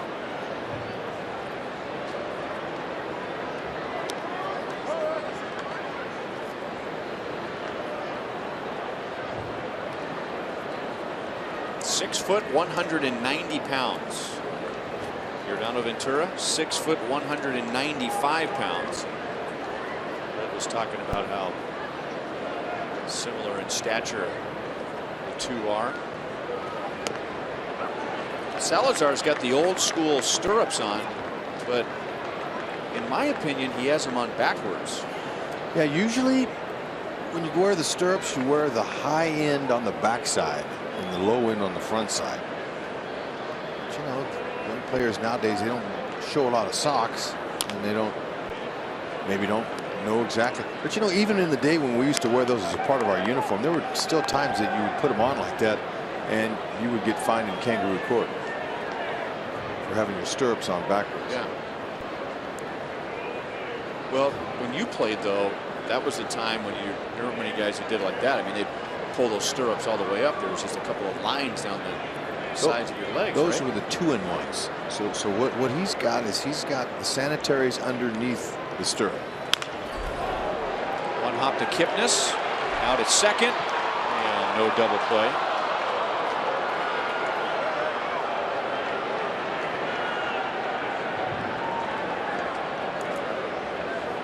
So Dyson's at first base with one out.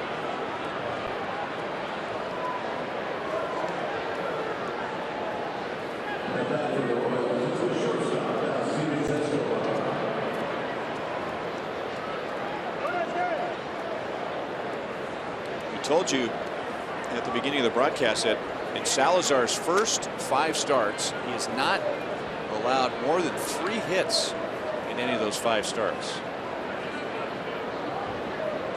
So if you add in what the Royals have done tonight, Salazar has allowed in 35 1/3 innings. He's given up 16 hits. One of the reasons why a lot of people picked the Cleveland Indians to do well this year, their starting staff.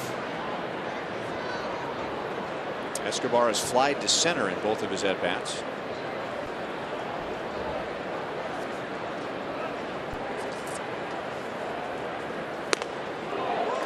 Going for it all. 0-1. Kind of maybe like to stay on that, shorten it up, load them up, and get a hit. Although this year the Royals, I checked, Ryan, were 0 for 12 with the bases loaded this year.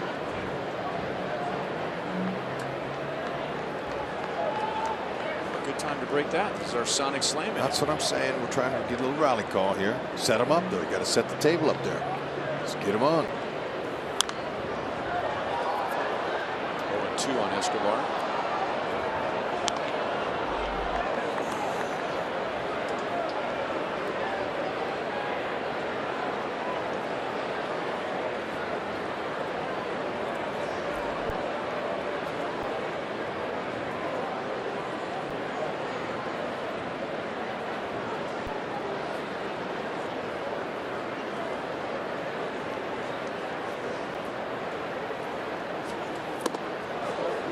Got him on the belt.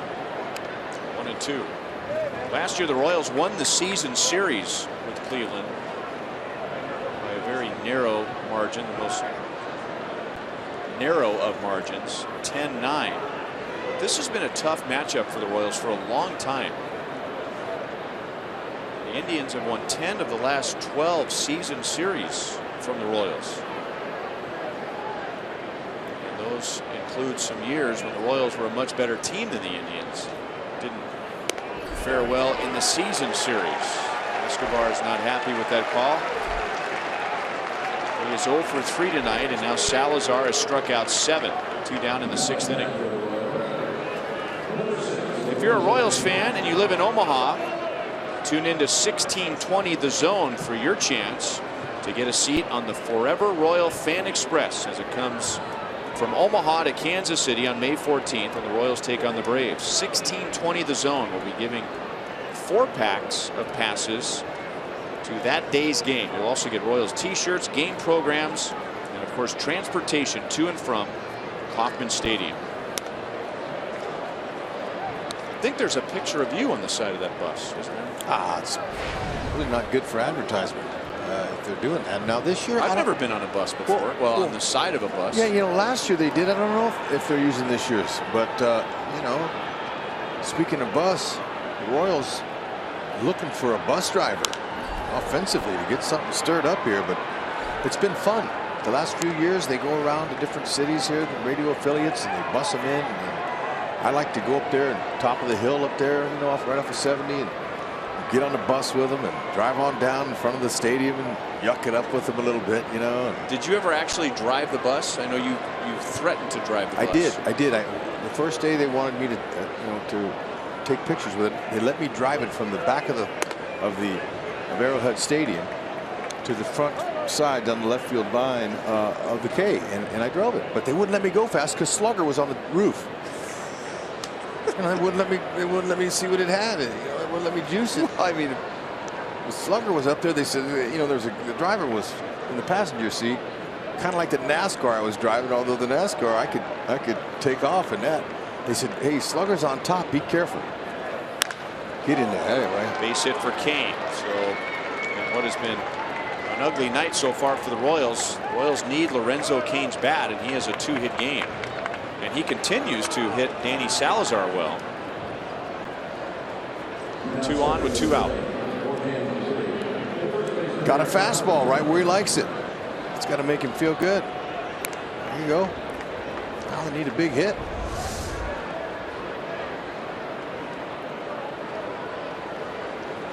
So that is 4 multi-hit games in the last 7 for Lorenzo Cain. So he is heating up slowly but surely. Eric Hosmer also had very good numbers against Salazar before tonight. Now Salazar has struck him out twice, once swinging and once looking.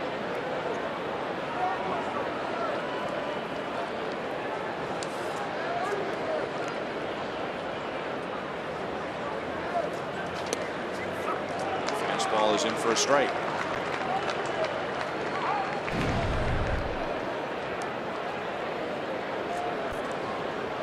So those are the updated numbers, which are still very good, but Hosmer was 8 for 20 with 6 extra base hits prior to tonight against Salazar. We showed you the numbers. Salazar hasn't done that great in his career against the Royals. A changeup that was up, or a splitter that was up, and it's 0-2. Salazar, he didn't want that up there. He's taking some time now, shaking his head, and after that pitch, he's like, "Ooh, man. I didn't want that there." And he knows he got away with one. Oh, that's good power to the opposite field.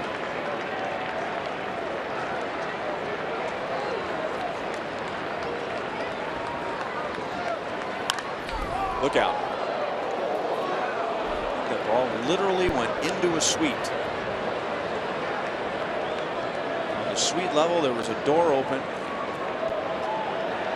And here comes a little kid from inside the suite coming out and showing everybody that he got a souvenir. There you go. Look at that. Boy, he's going to fall asleep at about 11:37 tonight. Exactly. Straight one out. 1 ball and 2 strikes.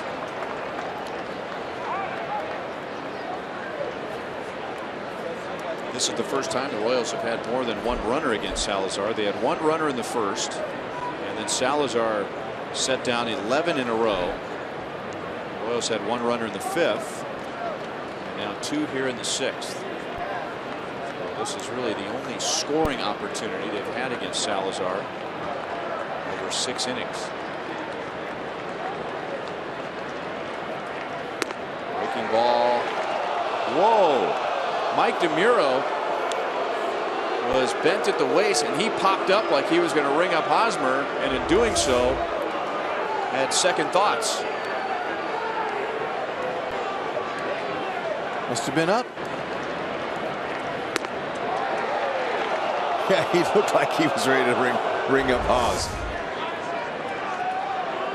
Maybe he watched the highlight video of Haas getting run the other day. Didn't want to test him.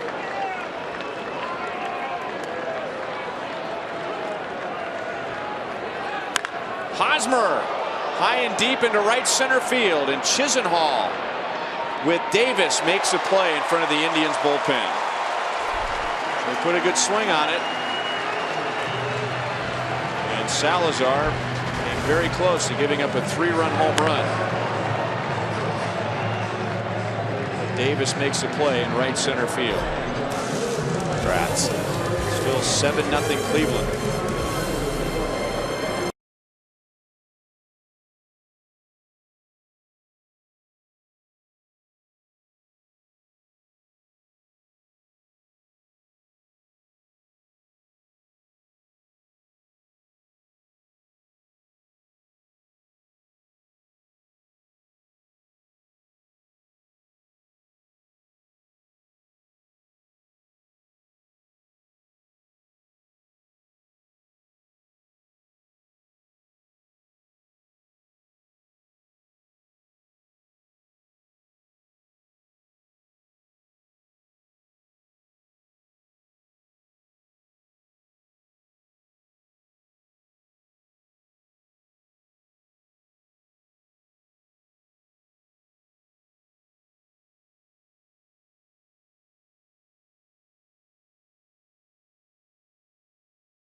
day of baseball tomorrow on Fox Sports Kansas City and Fox Sports 1. Here on Fox Sports Kansas City, the Royals continue their series with the Indians. Our coverage starts at 2:30 Central. On FS1, it's the Rangers and Tigers at 11:30 a.m. And then the Nationals and Cubs at 3 p.m. Second inning for Ryan Flynn. He made his Royals debut last inning. Kipnis stayed back on a breaking ball, and Lorenzo Cain runs it down in right center field. Kipnis is 1 for 4. Nice to see Lorenzo Cain striding it out. Ball had just enough air under it for Lorenzo to get to it. Look at those long strides. Beautiful catch there on the run. Dead run.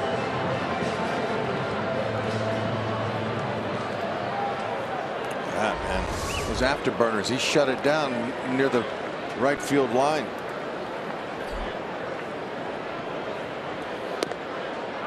Francisco Lindor as a right-hand batter. He had 2 hits and a run scored against Yordano Ventura. He's also made the defensive play of the game. Base hit right field, a 3-hit game for Lindor. It's amazing. I mean, he didn't try to overswing, and he hasn't all night. He just takes his hands up there and goes to the pitch. He's a kid that, most young kids, they're all trying to impress, but watch it. Very similar. Look at that. Just that back leg fell out a little bit to give him some leverage to get out there on it, and just kind of feathered it in that hole. But his stance from the right side is similar to the left side. His hands are down low and in the same kind of hitting position. He hits third for a reason.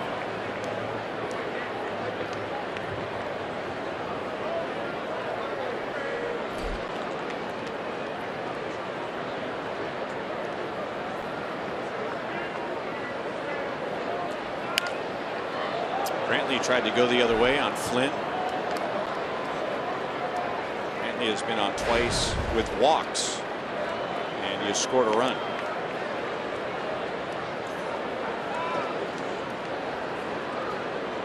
Timeout as Lindor is tying his shoe while in his lead.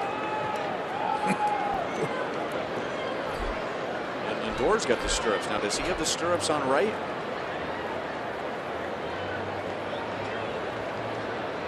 Yes. 0-2 on Brantley. Yep, low side on the front, higher side on the back. There you go. That's how you do it. And then with the sanitaries on underneath there. The old way, in some ways, guys like to wear it, they call them 2-in-1. It was just a sock that was sewn into the regular sanitary. You just put one sock on and it kind of just had a stripe going down.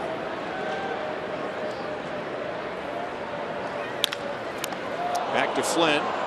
Throws a strike to Escobar, and Escobar over to Hosmer.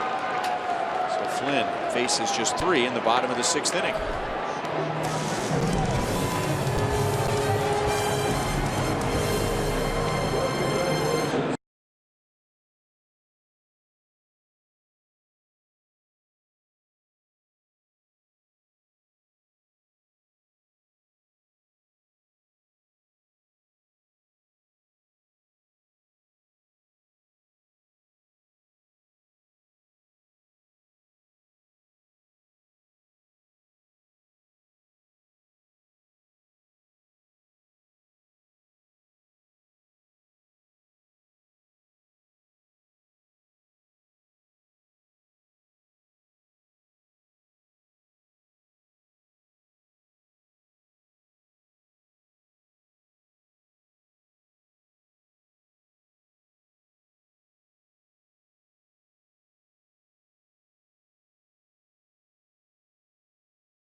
7-0 Cleveland in the top of the 7th inning. And now Panera will show us other scores.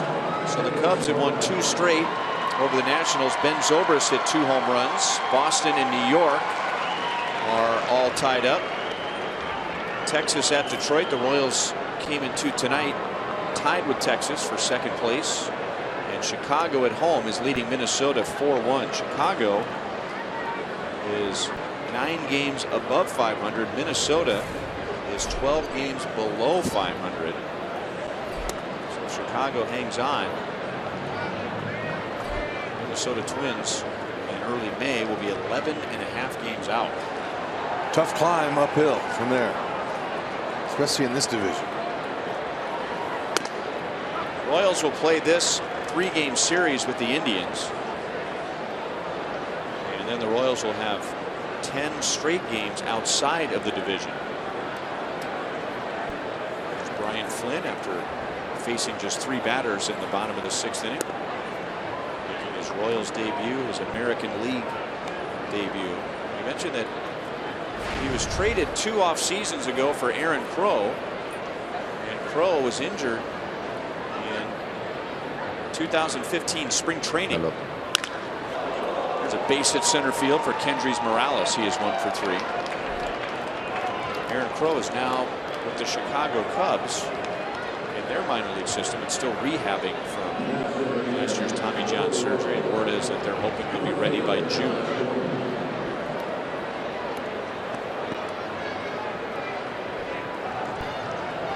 Brian Flynn called up before the game tonight.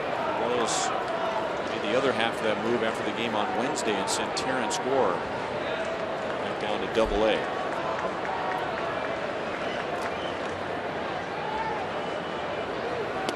I thought when you had your little meeting with Ned before the game that you do on radio every day with him, that he paid Terrence Gore quite a compliment. Yeah, we were discussing that, you know, Terrence Gore is just a great weapon on the bench, but he's still a young player.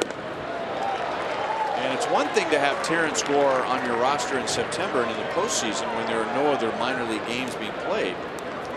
But this time of year, there really is no development for a young player. Terrence Gore needs to play baseball games, unless the Royals have decided that all he's going to be is a pinch runner. So they needed a pitcher, and they needed Terrence Gore to go play some games. Yeah, and he used the word luxury. He's a luxury to have. Alex having some more difficulty.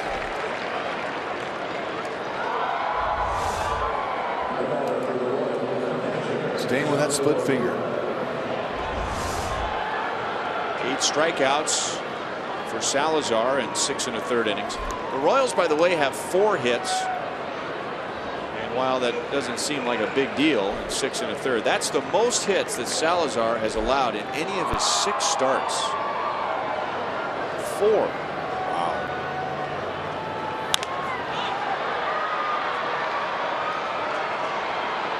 Back into the crowd. Strike 1 on Salvador Perez.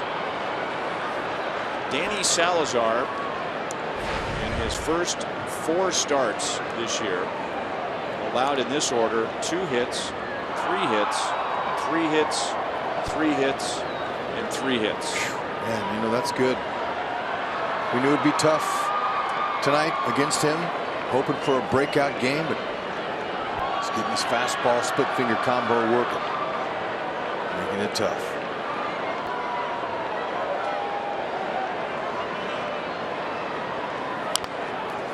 Off the end of the bat, that'll spin foul.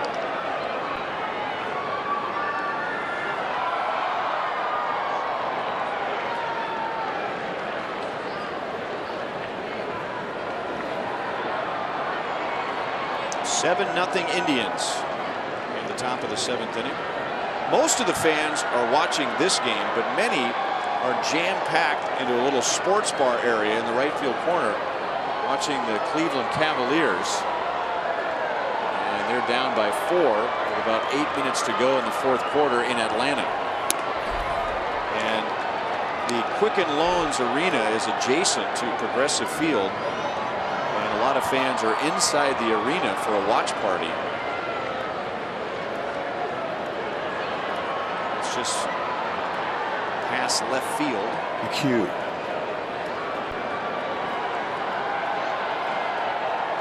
Cleveland leads that series 2-0.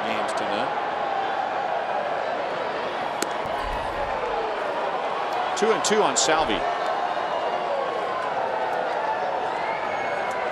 Last year, LeBron James took the Cavaliers to the NBA Finals, but had some key injuries down the stretch. And Steph Curry and the boys were a little much. Yeah, now Curry's out. One more game at least. But they're not having any trouble in their series. Terry Francona quick to compliment the Cavaliers, obviously. Says, but you know, one of these days we're gonna take those guys over. Cleveland, the Indians. Yep, that game's on in that suite right there behind Sal.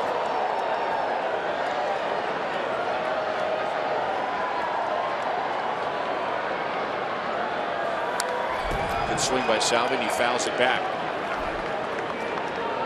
Cleveland has only been to the postseason once in the last 12 years. And this city, a great sports town, has not celebrated a championship since 1964 when the Browns, the first Browns, won the NFL title in the pre-Super Bowl days. Over the outside,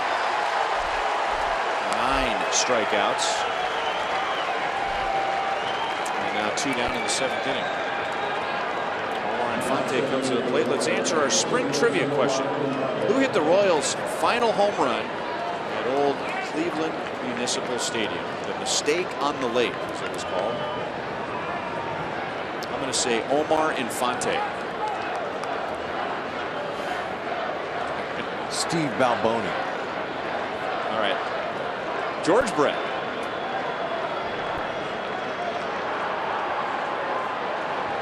George's second to last year. I wonder if George knows that. May not.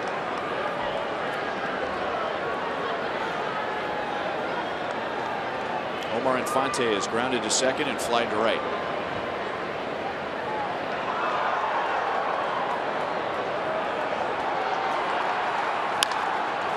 On the ground to Lindor. Boy, does he attack the ball. Runs to second to force out Morales, and with a 7-0 lead, Danny Salazar has pitched 7 scoreless innings.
Goes out to Arizona. That's a familiar face wearing a soccer jersey of all things. That'll make Dave Holtzman happy wearing the U.S. jersey. Tim Lincecum, the freak, who has struggled in recent years, former 2-time Cy Young Award winner, 3-time world champion, but an ERA over 4 in each of the last 4 seasons. Trying out for many interested scouts today, around 90 to 91 miles per hour. We will see if anyone is interested in the pitcher known as the Freak. A short-haired Tim Lincecum. Different looking guy without the hair down to his shoulders. He's well decorated. Cy Young's, World Championships. Jared Weaver's throwing 88. He's a competitor and a battler too. 88. 88? Well, that's the tops. Maybe 86, 87. So sure. No wonder there's a bunch of teams out there watching it. 90, 91 Lincecum. Take a chance at that. Didn't recognize him at first. That short hair. But look at the deception. That delivery.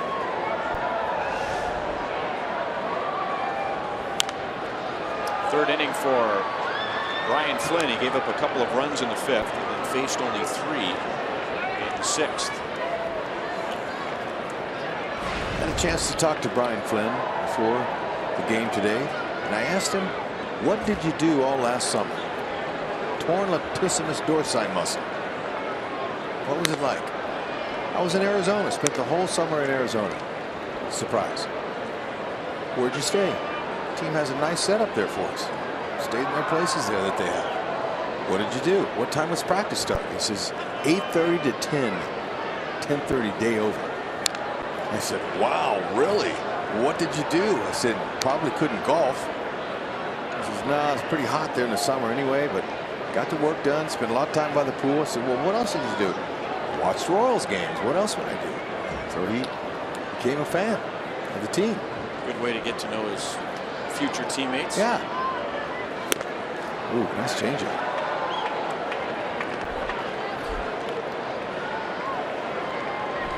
That's his 2nd strikeout. One down in the 7th inning. As you know, there is no better way to spend your Friday night than at Kauffman Stadium for summer fireworks. And our first summer fireworks show is coming up after the game next Friday against the Braves.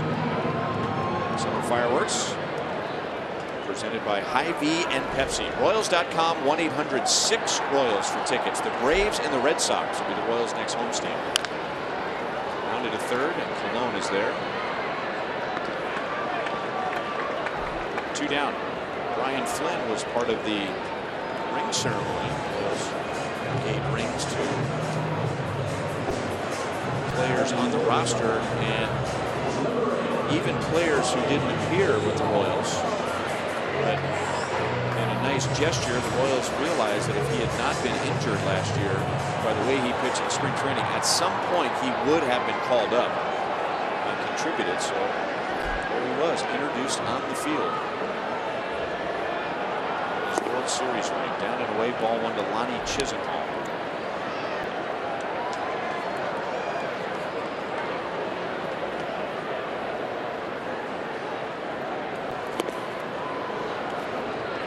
Ball and 1 strike. Chisenhall walked twice and scored both times. One of those walks against Ventura, the other one against Flynn.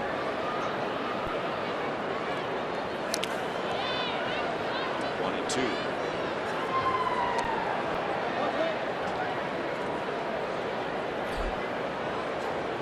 Chisenhall has a similar story to Alex Gordon. 1st round pick, came up as a 3rd baseman, and now is thriving as an outfielder. Indians moved him to the outfield last year in August, and they feel like he may not be Alex Gordon, but they feel like he might have some Gold Glove potential in the outfield. So like Alex, he took to the new position very quickly. 1st round pick in 2008. The difference for Chisenhall is that when Alex went to the outfield, he had the same vantage point. He was still on the left side of the field. Whereas Chisenhall was a 3rd baseman, and then all of a sudden was judging the ball in the outfield from the right side. Up the middle, Infante backhands and throws high. Hosmer came down on the bag in time. And Infante has had a lot of trouble this year with his backhand and ended up making the backhand play for the final out. Well, he stayed with that one nicely. Oz, did he stay on the base? Yeah. He got back down in time. The Indians delayed the proceedings for a moment, but they agree with first base umpire Ryan Blackney, inning over.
Ticket you play gives back to schools across Missouri, so play it forward with the Missouri Lottery. By Menards, save big money at Menards on all your home improvement needs. And by your Midwest Ford dealers, visit your MidwestFordDealers.com.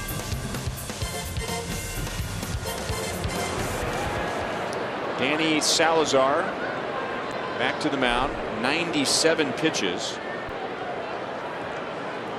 We'll get Colon, Dyson, and Escobar. That's the most hits he has allowed in a start this year, 4.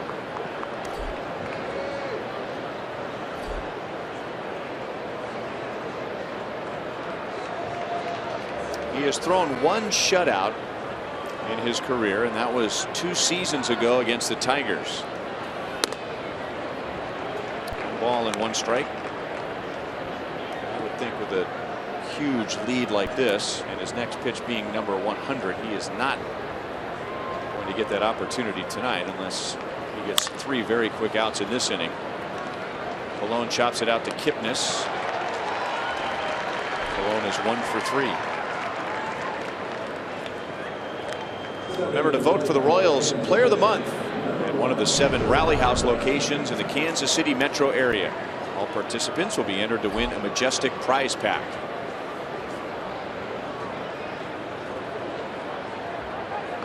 And there's Tommy Hunter warming up in the Indians bullpen.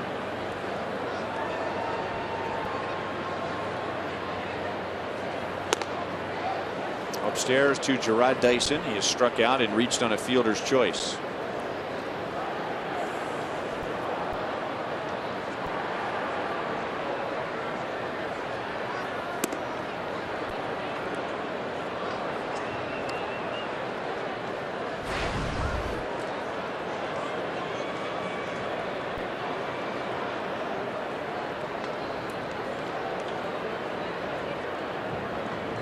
Gerard sees a lot of high fastballs. They don't want him to hit it on the ground. I hope he flies it out.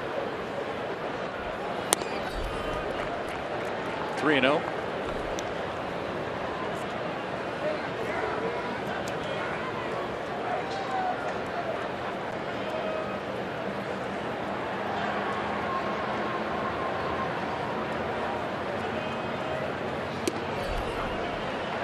inside. 3 balls and 1 strike on Dyson, who's trying to bust out of an 0 for 15.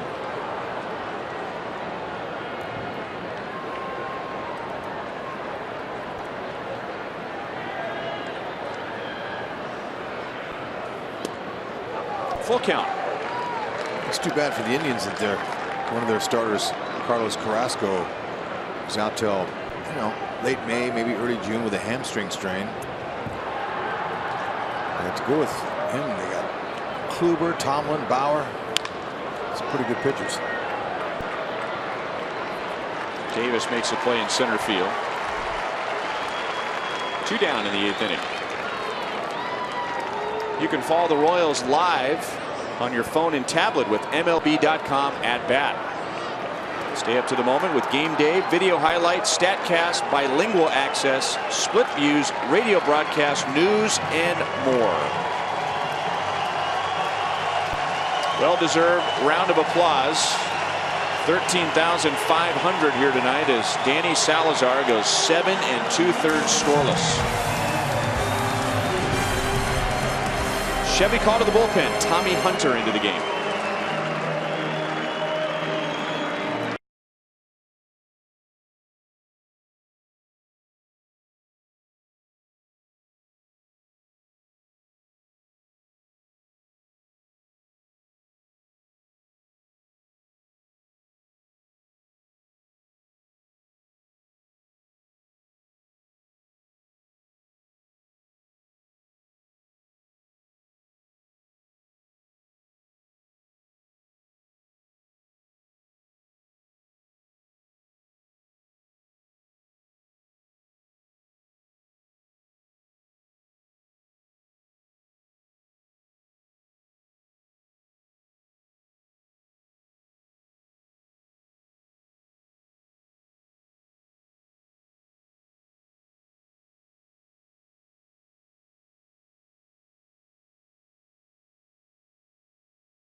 Ram Trucks, Guts, Glory, Ram. And by Steel Outdoor Power Equipment. Find a servicing Steel dealer at steeldealers.com or search STIHL. Rock and Roll Hall of Fame, not far from Progressive Field, not far from the Royals Hotel.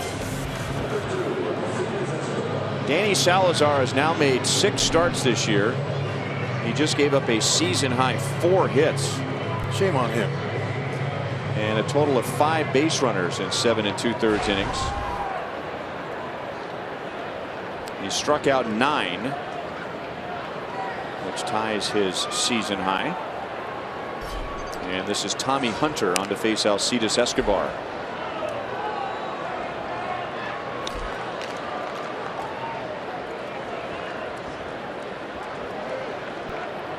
Tommy Hunter, 90 to 95 with his fastball, likes to cut it and sink it. There's a couple variations off of that fastball, curveball and a changeup.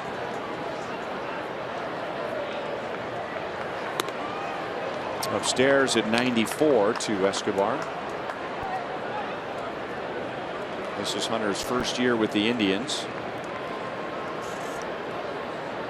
Salazar chatting with Juan Uribe.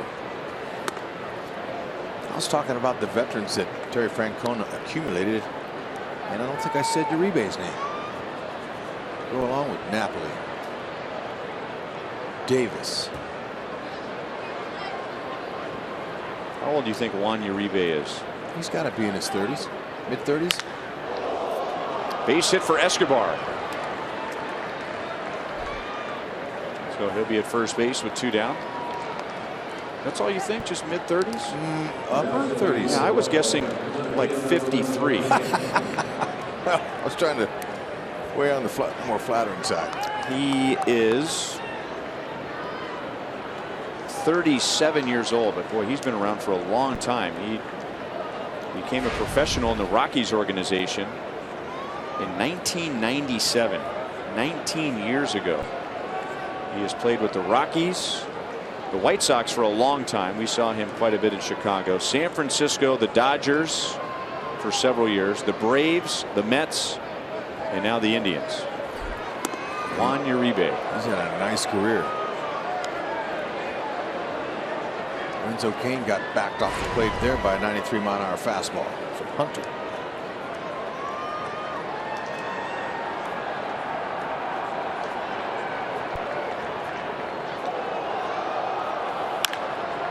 On the ground to Kipnis. He'll flip over to Lindor, and that'll put an end to the Royals' top of the 8th inning. Cain is 2 for 4.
Telecast is presented by authority of the Kansas City Royals and may not be reproduced or retransmitted in any form.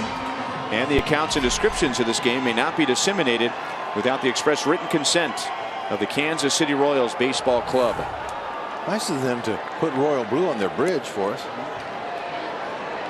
Well, we heard during the announcement of the lineups tonight, something we have not heard on the road at all, but there was a young lady down there who was the in-between innings host. As Davis pops it up right side, Hosmer will take care of it. Rajay Davis is 0 for 4.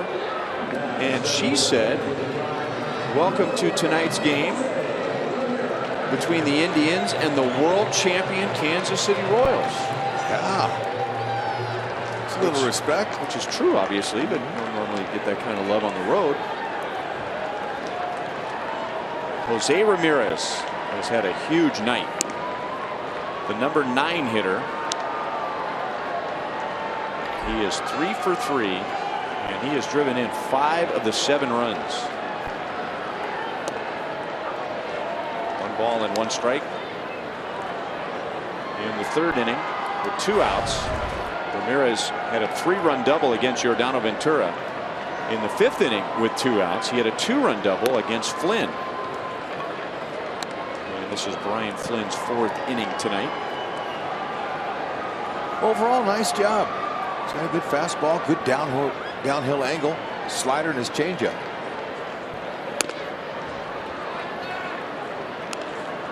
Changeup there. Just fastball looks like it's topped out at 93, maybe a 94 in there.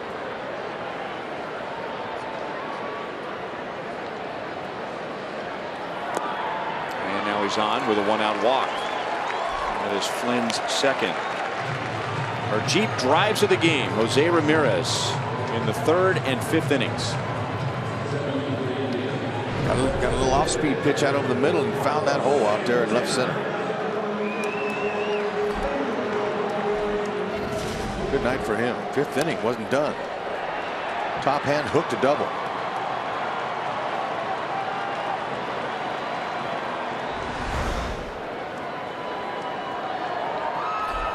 Santana chops it out to Escobar. Out at second. Quick turn. Double play. It has not been a good night for the Royals. On defense, however, they have turned 3 double plays.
Seven nothing. Top of the 9th inning. And as we promised you earlier in the game, it's Miller time, brought to you by Miller Lite.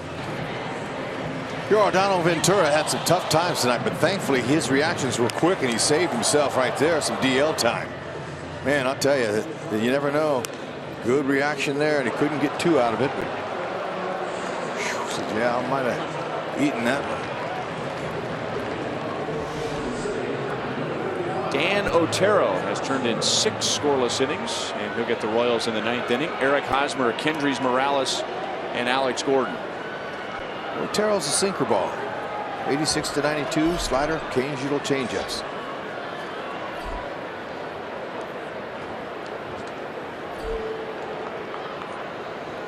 Do you remember?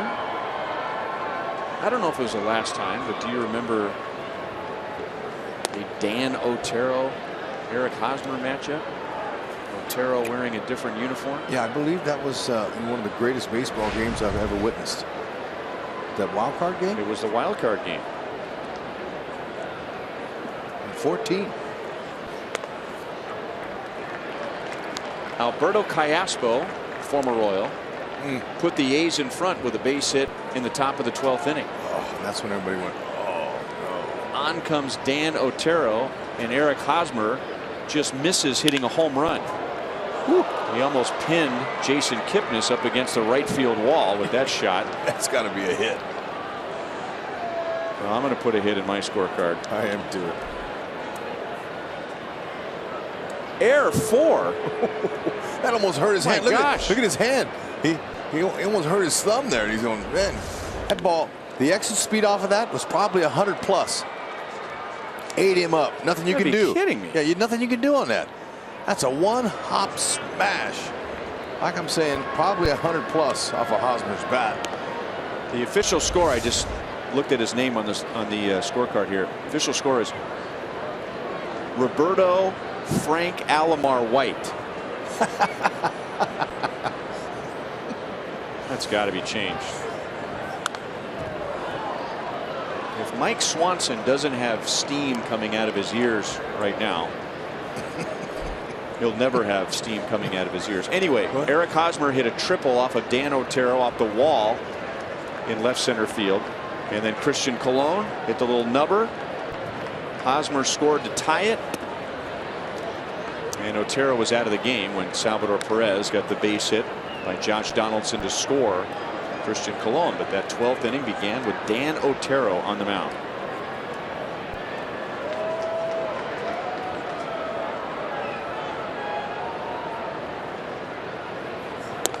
Calling that an error penalizes two players. You take a hit away from Hosmer, which he should have had, and you hit Kipnis with an error, which he doesn't deserve. And what's one hit in a 7-0 game in the top of the 9th inning? In the grand scheme of things, it's not much. Brantley fades back, but that was not a play that required, quote, normal effort. Ordinary effort? Ordinary effort. Yeah. And that is Kipnis' first error of the year.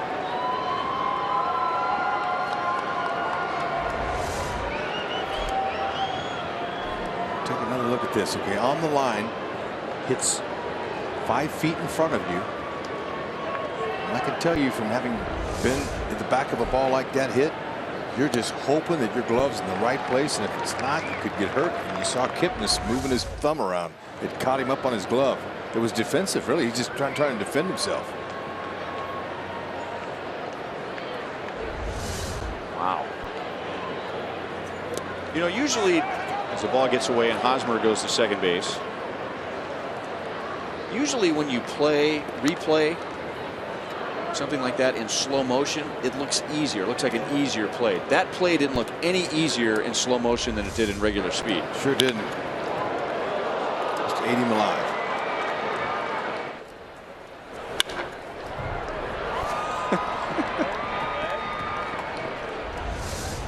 That wasn't ordinary effort. He's trying to just save himself.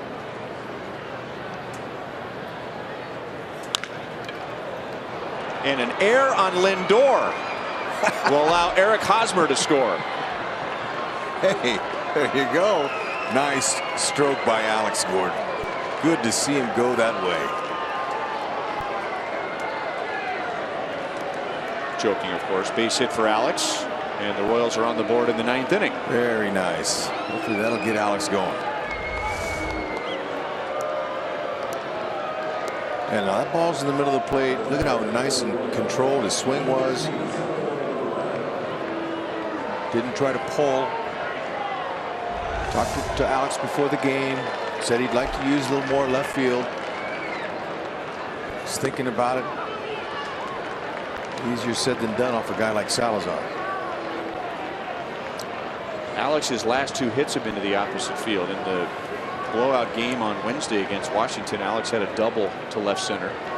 So you've got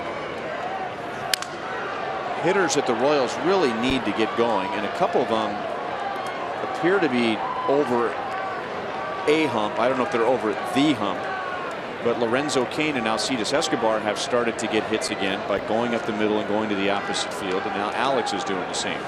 It's going to be the key to get him locked in and to get him back on track. And let's not forget about that little check swing base hit Alex got in the 9th inning where they come the comeback there. A little check swing dribbler in the hole. It's short. Talked about that today, and he said, man, I'd like to have a dozen of those.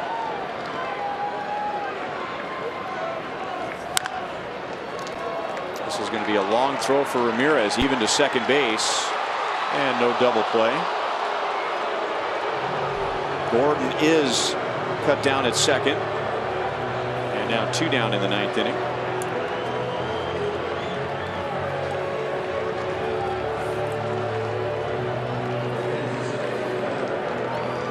Coming up after the game, it's Boulevard Royals Live with Joel and Monty. Tough night for Yordano Ventura. He allowed 5 runs in 4 innings. He walked 5. A very good night for Danny Salazar, the Indian starter. He pitched 7 2/3 scoreless and allowed a season high in 7 2/3 innings. A season high 4 hits. He's good.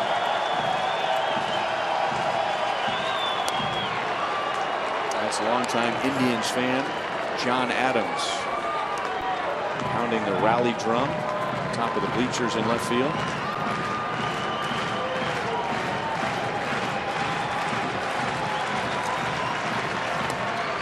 Strike over the outside, 1-2 on Infante. He is 0 for 3 tonight.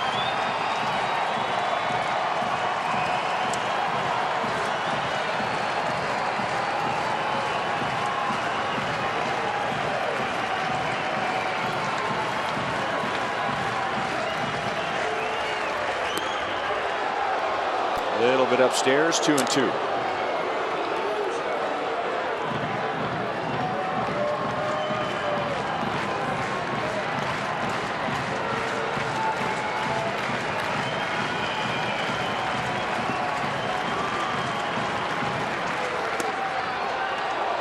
Too low.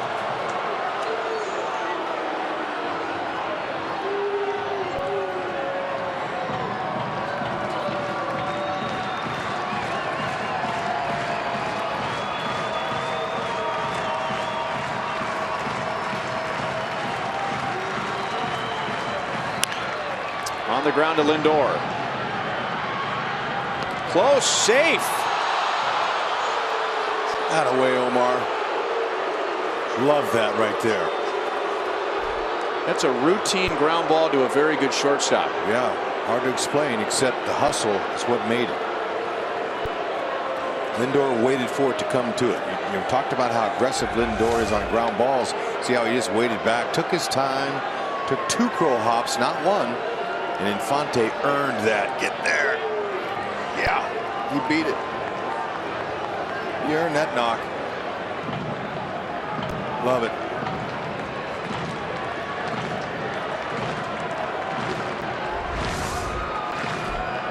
This kind of effort Ned likes to see.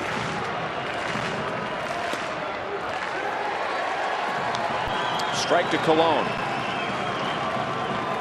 1 for 3 with a 6th inning single.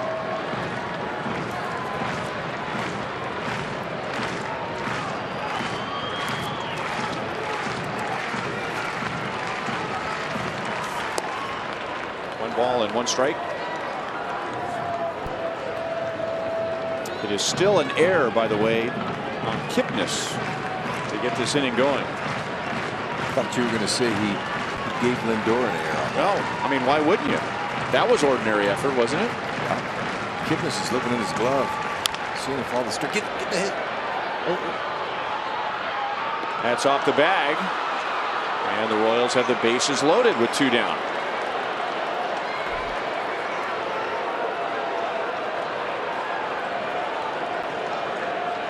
So the Royals have a run in on an error, a single to the outfield, and 2 infield singles. Looked like that was going to get through cleanly. Pulled Napoli off the bag. I'm not sure he would have gotten him.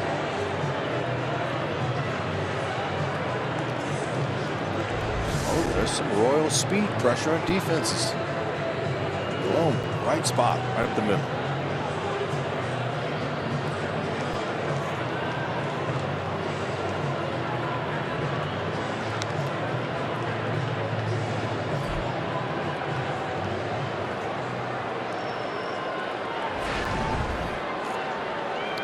Dyson is 0 for 3. Be a good time for him to put an end to a little slump here. Have a better feeling going into the game tomorrow.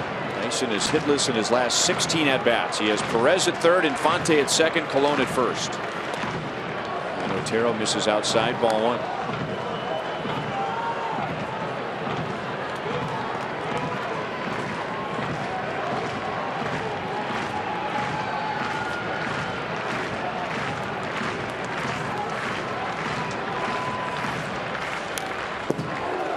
Ball, 1 strike. As you said, there's a fastball up to Dyson.